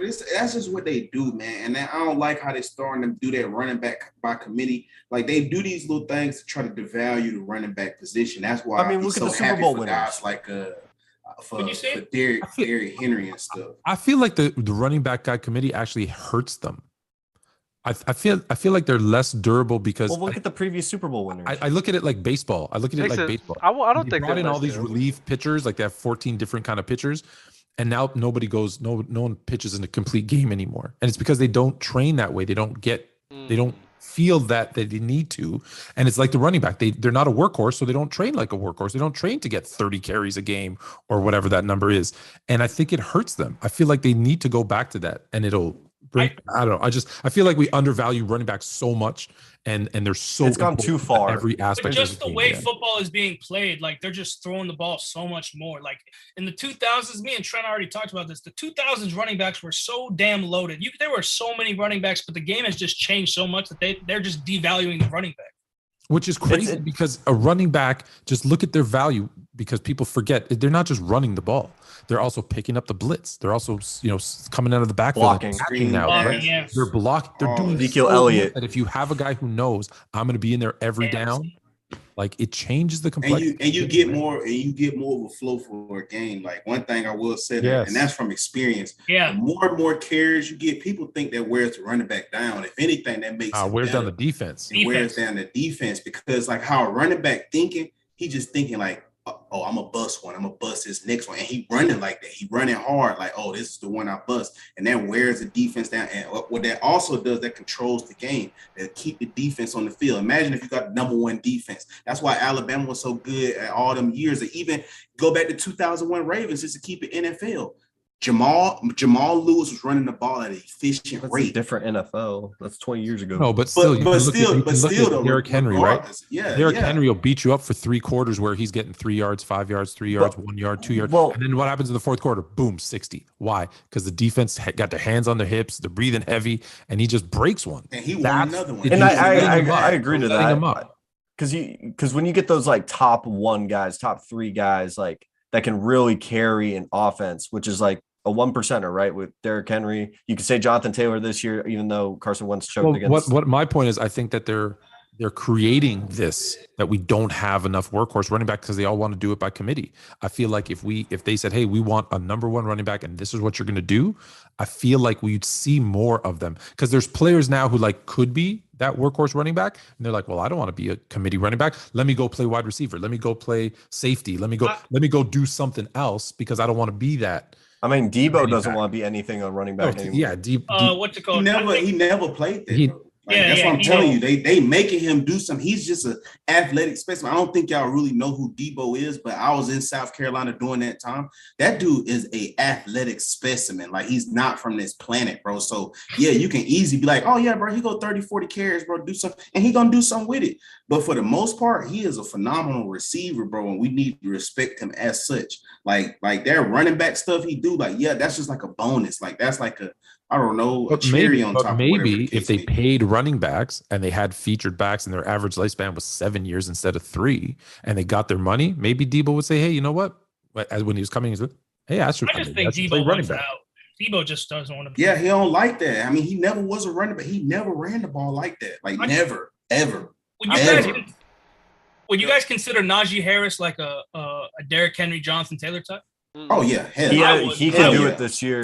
He could be I'm predicting him to be the best running back in the league this year. Oh, wait. Are you talking about? No, that's not bad. That's not ridiculous. I'm with Dub. At first, I jumped on Dub about the. Okay, I'm gonna walk this back. I'm gonna walk this back for this season. So let me do my walk. I love me some Saquon Barkley. So no, we're not. I was on Dub when he was talking about. Is Jonathan? Is Nick? Nick Chubb better than Saquon or something like that? No. It was with Naji Harris. Naji better than Nick Chubb. I think Doug might be onto something, bro. No. This is why that shit. No, I gotta take Naji is Nat. No, this is why I say looking back, that's why I say that shit is flawed because Nick Chubb had his best running back season with a bottom tier line. Yeah, Nick Chubb is one of the most efficient running backs of all time. Like literally, his best in his career. They had like literally a bottom, like they were like 28th O line. He's averaging like 5 yards per carry or something this year. I just don't see how Najee can go from like what borderline top 10 all the way to 1. He could probably get like top 7. Bro, 13. He could be in that Joe Mixon. He had 13. He had 1,300 yards, and he was only averaging 3.5 yards a carry. You already know they're going to load up the box. That's going up, and he what he do out the backfield is insane. Yeah, no, he's a very, very underrated receiving back. He's good. He could be in that Joe Mixon, Alvin Kamara range, but not top 3. The top 3 running backs is Jonathan Taylor, Nick Chubb, and then Derrick. I'm sorry, bro. I'm sorry. You hate Chubb for some reason. I don't hate Chubb, bro, but when I look I love Chubb. I think Chubb is nice. I think Chubb is nasty, but when you guys do know I like comparing situations. If I feel as if I see Najee in a situation like his, I'm like, bro, Najee, that whole 3.5 yards of carry shit ain't happening. He's at least average 4.5. I think the receiving threat that he poses is just that much better than Nick Chubb's. Is that really a guarantee, though? Are we Yes. are we gonna do 4.5? 4.5 with the best offensive line, one of the best offensive lines, not the best, but one of the best offensive lines in the league, bro. So like this, is what you get. But Like Nick this, is Chubb what had you. the if we're doing 27th ranked situational defense. shit, if I give Derrick Henry, if I give Nick Chubb Derrick Henry numbers, can he reach 2K? Wait, give Derrick Henry, Nick Chubb numbers? What do you mean numbers? That's hard. I'm saying if y'all saying he's gonna average 4.5 yards per carry with this shit with the Browns line, if I give Nick Chubb Derrick Henry carries the year he went for 2K, that's tough because we can't do that hypothetical because he did get hurt though. You got the running scheme that they got in the Browns is something phenomenal to watch. Like they really wear down the defenses with that Kareem Hunt and Nick Chubb thing. Like y'all don't understand. Like Nick Chubb goes there and he pounds the ball right through those guys. Kareem Hunt, and he could go with his dynamic self, go to the outside, the receiving three he does. Like that wears down the defense heavy. You take that away and you just have a Nick Chubb as just a downhill power back. That's easier to deal with than just Kareem Hunt and Nick Chubb. Like that works in both of their favors in order for them to be as great as they are in that offense, bro. Like it's like I watched a lot of Browns games this year. Like those guys and what the Browns has as the scheme, bro. It's amazing to watch. But if we do the O-line argument, you can do that with so many. But that's why. But I'm talking about the carries. You was talking about Derrick Henry. I don't think that if he gets that many carries, he's having like 2K or something like that. Just don't see it happening. If you can get 14, if you basically get 1,500 on 298 carries, why can he not get 2K and Derrick Henry had 378? Because Nick Chubb as the main workhorse. I mean, it's mainly because I haven't seen Nick Chubb as the main workhorse and how the defense would just apply to that. 2019 he wasn't the main workhorse. 2019. That's the year I'm talking about. Yeah, Kareem Hunt was on the roster, but he only played 3 games. Nick Chubb had 1,500 yards. If you want to give him 6 yards, if you don't, you can say 1,400. He also had 8 touchdowns, and he averaged 5 yards per carry. But guess what? I'm not calling like you guys act like I'm calling him trash. Like he did great. He played amazing. I'm not calling him trash. I'm just saying when I sit here and look at Naji Harris, I really get Naji Harris as a Le'Veon Bell 2.0. I swear to God, that dude.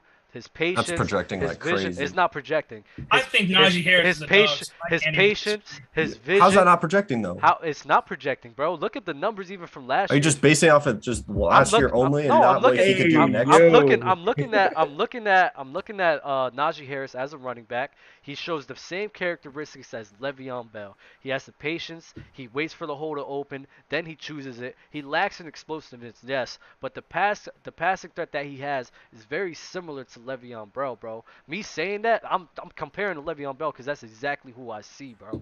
Especially, and the numbers will support that. Look at the numbers. He had like 1,300 yards. And what? He accounted for over half the team's touches of offense. Like, so he had like, I believe it was like 500 touches throughout the whole season, and the team had like 1,000 reps. Like, come on, man. I don't think Nick Chubb could handle a load like that. Pause, but that's a lot. That's damn. That's Chubb can't handle that load. I mean, yeah, that's crazy. That's crazy. Hey, we got a super chat. Or Shout out to Keegan for doing Dub's job. Yeah. I'm just saying because it's related to the Steelers. It's related to the Steelers don't have enough of passing game. This is by Big Meech. The Steelers don't have enough of passing game to take some of the pressure off of Najee, especially with presumably a rookie QB starting. I think Mitch Trubisky finna start. Baby. Did you not see Mitch? He looked good. Y'all don't believe in baby hands? Y'all don't believe in baby hands? Mitch really took. We just talked about that at the beginning, man. Hold on. We should why are you let them sleeping boys on baby develop. hands when Joe Burrow made a Super Bowl last year? Rex Grossman, even smaller hands, made a Super Bowl. No, I just like calling them baby hands. I like Kenny Pickett. Kenny Pickett's probably my favorite quarterback out of this last draft class. I think Mitch is better. Look, trust me, I know when I say this. Mitch is probably look. He's not great. Mitch is better than you think. I think Mitch is better. I think he's going to surprise you because we forget one by hook or by crook. Mac Jones made the Pro Bowl. By hook or by than crook, Tua. Mike Tomlin wins more games than he loses. So he'll find a way. And with Naji Harris, and that defense is going to be good. They'll find a way. They'll find. I got them going 9. And Mitch is a former MVP, man. Come on now. Yeah, he is an MVP. Yeah, he is an MVP. He is Nickelodeon. Slime time MVP. First ever. They got smacked too, and they gave him the MVP. Niggas is trolling, bro. Trolling, bro. Yeah, bro. So I mean, it's true though. So Dub, be with it, bro. Nickelodeon, bro. The slime, no, bro. Yeah, like the slime, no, bro. Shit was Like they scored a touchdown. Oh, the slime come out the Like, what for real, technically though, he could tell his kids, "I was an MVP of the NFL." He can also tell his kids he was a Pro Bowler. Pro Bowler, yeah. He took the Bears to the playoff twice with Matt Nagy. Yeah, that's crazy. What was your question? Offensive guru Matt Nagy. He won more games in year 2 than Andrew Luck, or the same as Andrew Luck. What was your question, Tegan? No, I was just gonna. It's a quick question. You think Najee can hit 4.9 yards per carry? On a better O-line, yeah. Did the Steelers add anything to their O-line this year? Any top running back? Bro, I don't know. I'm genuinely asking. I'm not trying to ask for a goal. Nah, their offensive line is still trash. Yeah, like did they lose? They lost to Castro, right? Mm-hmm. Yeah, I think he retired. Their O-line is. Yeah, he retired a bit ago. Their O-line. Johnson retired a couple years ago. Mason Cole and James Daniels were added to the. Shout out to my boy Mason Cole from Michigan. Hey, if y'all want a good breakout for the Steelers, Pat Freiermuth, their tight end. He's solid. He's solid. A dog. He's solid. Very solid. Oh shit! I keep forgetting. By the way, if you Google Le'Veon Bell into Pro Football Reference, this is the funniest thing. There's nothing for 2018, and it just says missed season contract dispute. I know that's what happened, but it's funny to see that. That is funny as hell. Wait, can we talk about Le'Veon Bell literally went from the best running back just to fall off the face of the earth? I mean, same thing with Todd Gurley, but Todd Gurley. He went to got hurt. Le'Veon Bell he did the Chris Johnson thing. He went to the Jets. This is why I tell people. This is why I tell people. Why I tell people, and they don't listen. I should use Le'Veon Bell as the example. Taking years off doesn't mean you're rested and you come back with fresh legs and it's like you didn't play. People say this about basketball. You know, a certain player took a couple years off. Dude, it doesn't help. Trust me, as an old man, when you stop playing, it hurts you way more than playing. Le'Veon Bell was also in Miami just clubbing it up during that whole season that he didn't play. Man, let me tell you. He got money and nothing to do. Yeah. and he was a rapper, too. He was rapping. He dropped like a mixtape. I'm dead ass. I'm laughing. He really did drop like a mixtape. He did a 30 for 30 on that Steelers team. This is what happens when you go to a team like the Jets. Go to a team like the Jets. They ruin your damn careers, bro. That is true. Please. And the crazy thing about first year, he wasn't even that bad. Don't disrespect Mark Sanchez. No. This is why NFL players, college guys, don't want to go to the Jets and hate the fact they're a top prospect. Because they have to go to a team like the Jets, bro. They're terrible at developing talent. Like, terrible. Don't be surprised if Zach Wilson is going to be Sam Darnold 2.0. I'm going to tell you that right now. I agree. I don't think he's very good. No, he just got that dog in him. He does have that dog in him. I'll give you that. Yeah, Sammy D didn't come out of college like that now. Like that really can't. Because Zach Wilson, BYU Cougars. Then BYU Cougars. Zach Wilson goes all the way. And if you don't know, it's not your soul. So we're going to transition to our next topic.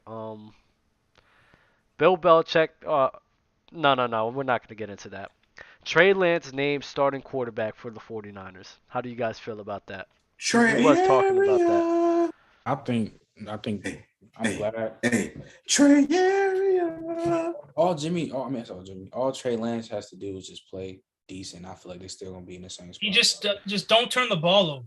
All you gotta do is do that, and you're gonna make the playoffs still. Yeah, NFC. Shanahan's gonna put him in a good position. Like he could just. You know what I want to compare that situation to. I think it's going to be a turnover from like how they went from Alex Smith to Colin Kaepernick. Necessarily, it's going to look like the record is the same, but it's going to be like a little bit more explosive with Trey Lance behind there, and that's just what they're going for because like he like more of a wild card. Like he can use his legs. He's more of an athletic specimen, so it makes them feel like they have more of a chance besides that conventional. Like, I don't know what teams have against just playing conventional football because the way of conventional football has never been broken.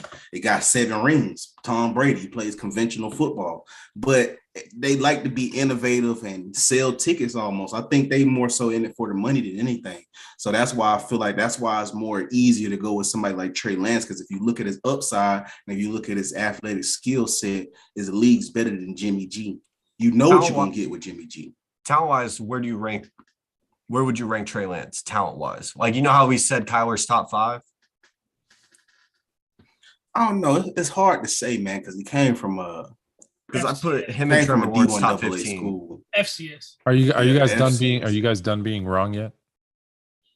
What's the? Are you low on Trey Lance? Oh, Trey Lance is. You're gonna hate the 49ers this year. They're gonna, whoever they trade Jimmy G to, they're gonna regret it. Damn. They're gonna regret it. I like Jimmy G as a Trey Lance needs one more year to sit and watch, and next year they should have started Trey Lance. They should have just said, "Hey, Jimmy G, this is, I don't know if this is the last year of his contract. Come back, come healthy." What specifically did you not like? Was it his decision making, or like I just go ahead. The only thing, like, he played one game that's his last year of college and then just sat out, or just backed up. He hasn't played football in like 2-3 years. Well, he played a couple games. He started a couple games at the end. He did, and I don't know that I saw a guy who's leading this team to where they need to go today. This is a team that's built to go deep into the playoffs and to the Super Bowl, and to put that on a guy who barely played in college, who hasn't played very much in the last couple of years, that I again, maybe I'm still hurt by Mitch Trubisky. It gives me, I'm scared. And I think he needed another year, and I think they're going to regret it because look, he's going to make typical first year playing mistakes. This team isn't built for that. They're not built to grow a guy. They're built to win now. And I don't think he's a quarterback that wins now. One more year. And so I think they're going to regret it. I think the Niners could have an Eagles last year type of year. Not win the division. I got the Rams winning the division, but like just really solid, probably the last wild card team. I think it's going to be an up and down year for Trey Lance. If they're a last wild card team, I think that's a disappointment for the talent that team has. That is, I think that if they're healthy, because there's a lot. Yeah, no, I know. Bro, they wasn't healthy. They wasn't healthy last year. Look what they did. Like that was amazing to see, honestly, bro. Like I didn't expect the 49ers to do anything, but they really turned things around despite the injuries. They were one dropped pick away from the Super Bowl. Bro, that's what I'm talking about. Matt Jarquizzy Tart. Dude, that decision making by Matt Stafford was so bad right there, bro. That's why he's the same quarterback as he was in the Lions. He was making those kind of throws. Facts. But he's still a top 10 quarterback. But y'all gonna ignore all the clutch plays, huh? This is what we gonna do? Everybody. No. He's very clutch. I love Matt Stafford. He just throws a lot of picks, though. He threw like 17. He led the NFL with picks last year. I guarantee he's in a better situation. He's in a better situation. I guarantee you that next year he's gonna not have more than 15. Easy. That's not that bad. 17. I think he's going to get 12. I think he threw 17 this past season. 17. Of course he's not going to throw a lot of picks. Allen Robinson and Cooper Kupp, bro, he's got the best. Going to re-sign Odell in the middle of the season. Because I want to make this bet. So which one y'all going to meet me with? I'll go with 14. I don't see it, but I like I'll take the over. This ain't my beef. I'll take the over. You take the over 14? I'll take the over. I think they're going to try to run the ball more with Cam Akers back for a full season now. Also, Darrell Henderson's good. Yeah, he's solid back. Yeah. Running back by committee, it's what wins Super Bowls. I'm talking about Darrell I do want to get into, though.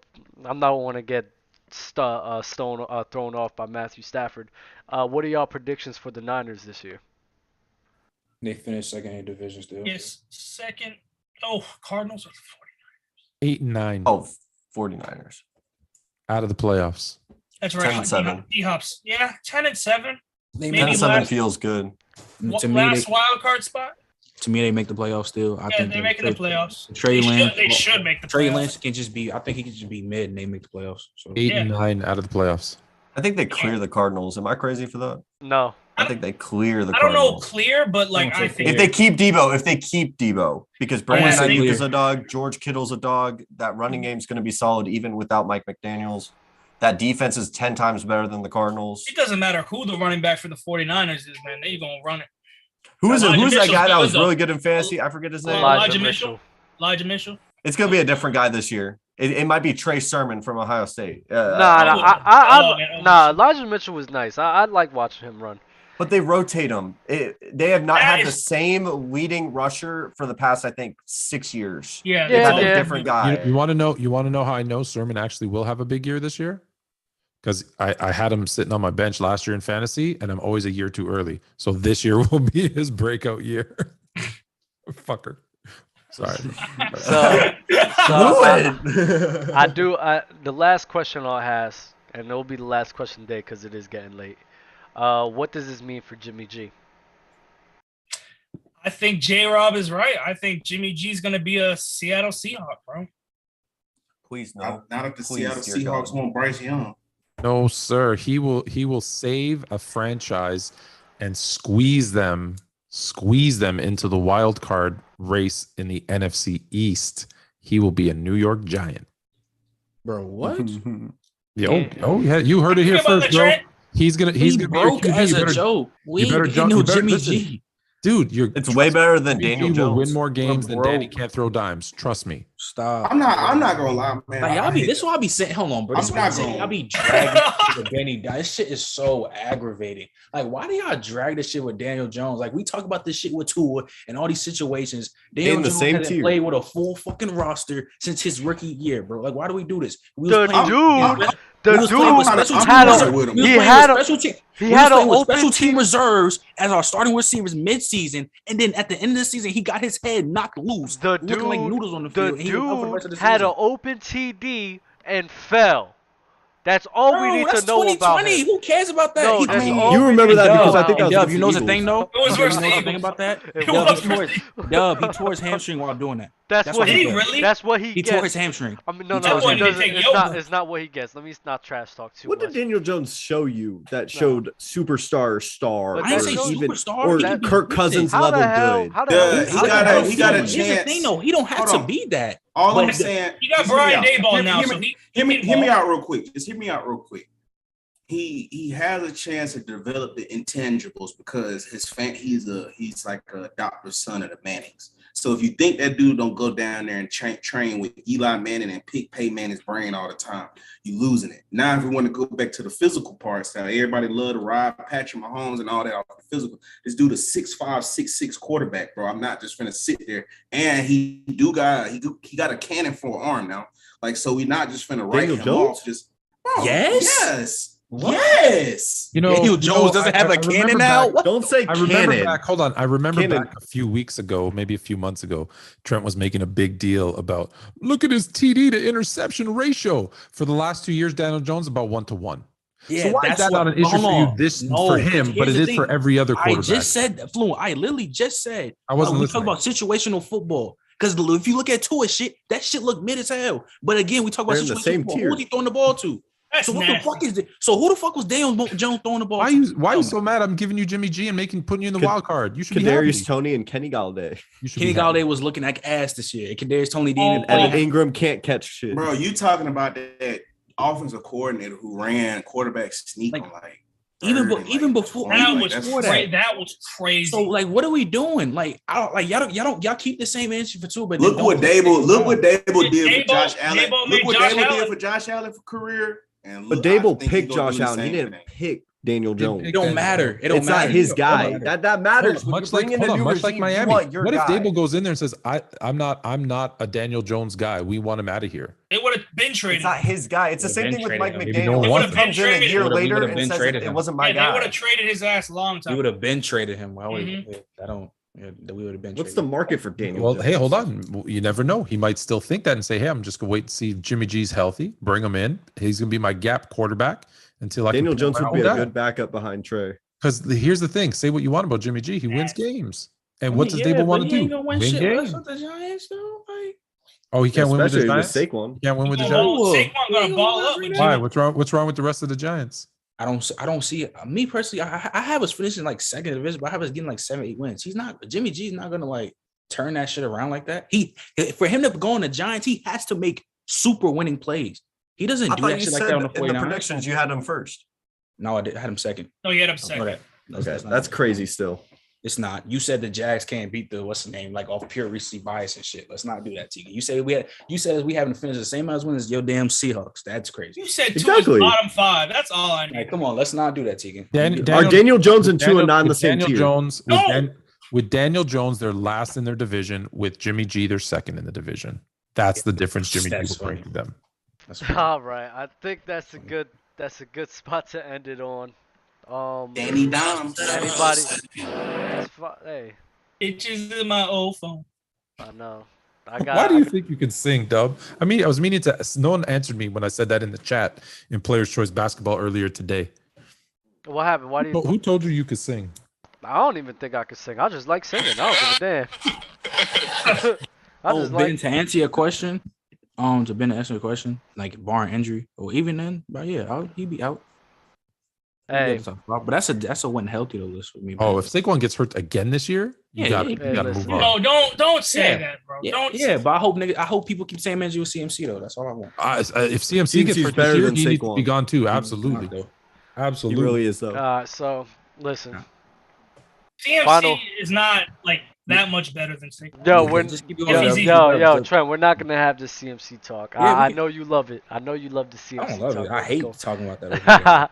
But listen, I like to get some final words from everybody. Trent, what you got? Oh, appreciate y'all having me on, Dub, for late notice. Shout out from the sideline, Troy, Blew Up, G Baby, all y'all. And then what? Y'all got Bowling Ring on next episode, right? Yes, sir. Bama, I'm on your ass with these weak ass running back takes you got with this shit, bro. I'm on your ass. You saying Marshawn? No. You saying Marshawn Lynch is better than LaDainian Tomlinson is one of the worst takes I ever heard in my life. Big homie. I'm taking big homie over all of them, baby. Oh, you said Marshawn Lynch is better than LT? Yes, he's tripping. I don't give a damn. Marshawn, we're not getting into this. It's nasty. It's nasty. Final words, whatever. We'll save that. Fluid. Don't open that can of worms. Marshawn Lynch isn't a top 30 running back of all time, and I'll bring that list on the board. Nick Dawson, the second Nick. What you got? The fake Nick? Oh, man. I just want to apologize for going off earlier, bro. Like, I flicked off the camera. I was hot for no reason. Is that why your face is all red? Yes, I was all getting pissed. I was getting hot, bro. Tegan was saying what did I say? Stuff, man. Tegan was being freak nasty, bro. Hey, Ben said I was spinning. Ben came in from vacation. Ben is just as nasty too. That's why. He is nasty too. You want to talk about somebody whose TV be on ESPN all day. Boy, Jesus Christ. Jesus Christ, bro. I know I don't have to watch Herbert takes our fire. Bro, Herbert I don't know why. Don't get me started with that. Justin Herbert, bro. God. All right, it's your final words. Go for it. I think Nick got all his final words. All Tegan, it's on you. I'm sorry that whoever pissed you off, Nick. I apologize for bro, that. I wonder who that could be. I wonder if the dude, wearing that red hat backwards, but I don't even know. All right. Anyways, go check out my YouTube channel, The Tegan Randolph Show. I just posted a new video. Go check out the TikTok. That's where all the college football content is. And same thing. But appreciate y'all for having me on. You in college football. That's so crazy.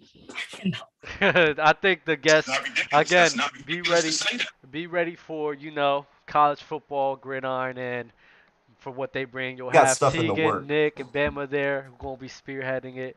Y'all see we gonna talk about Trent balling the hell up. Also, we not losing the game this year already. Shout out to the Houston Cougars. Yes, sir. Trent's about to become Put the Cougs up. We're not losing the game this year. Another thing, yes, sir. Yes, sir, Trent. Yes, sir, Trent. Put the Cougs up. Another thing is, if you over here, you got 40 people watching this, like the damn video. Fluent, Bamo, what's your final words, man? We can do it together? You can do it together, Sugar Boo. I'll pause. Seahawks Nation, you. Fluent, go ahead. You got it, Fluent. I'll just say this quick. Check out Dem1's DEMONES.official. The pilot episode of our show is now up and running. Dem1's, go check it out. It's funny as hell. Check out Fluent and Chill Tuesdays and Thursdays at 9 with me and Chilltown 32. That is now on the Chilltown Hoops YouTube channel starting this week. And most importantly, go to fluentchill.myshopify.com and get you some of this fresh ass merch. Oh, the screen went blank, but you saw it before. It's hype. Go buy some. I reduced the prices significantly because y'all were saying it was too expensive. So go check it out now. Nice. Bama? Man. Oh, I started up a podcast, bro. Me and my cousin, where we talk about sports, everything, political, all that shit. Come check us out on my channel, Just Bama TV. We got a channel coming up. It's called Next Up, where we tackle everything from social issues, sports, everything, dog. We talk about everything. I got a video up right now, clips, everything over on my channel. You can watch us live on Twitch Mondays at 6 Eastern. It's where we do the show, where we talk about all that stuff. So come in, drop in, let us know what y'all want to hear, whatever comment, you know what I'm saying? Mess with me, man. Blow it up, So that's what I've been doing. Yes, sir. Show love, bro. Keep everybody growing, bro. All you guys bringing up coming up with podcasts out there, bro. All you guys doing your own thing. Appreciate that. Keep up the grind. Keep up the show. You feel me? All you guys out there watching, appreciate the love, bro. Appreciate y'all for being here. And, y'all be safe out there. I'll catch y'all next week.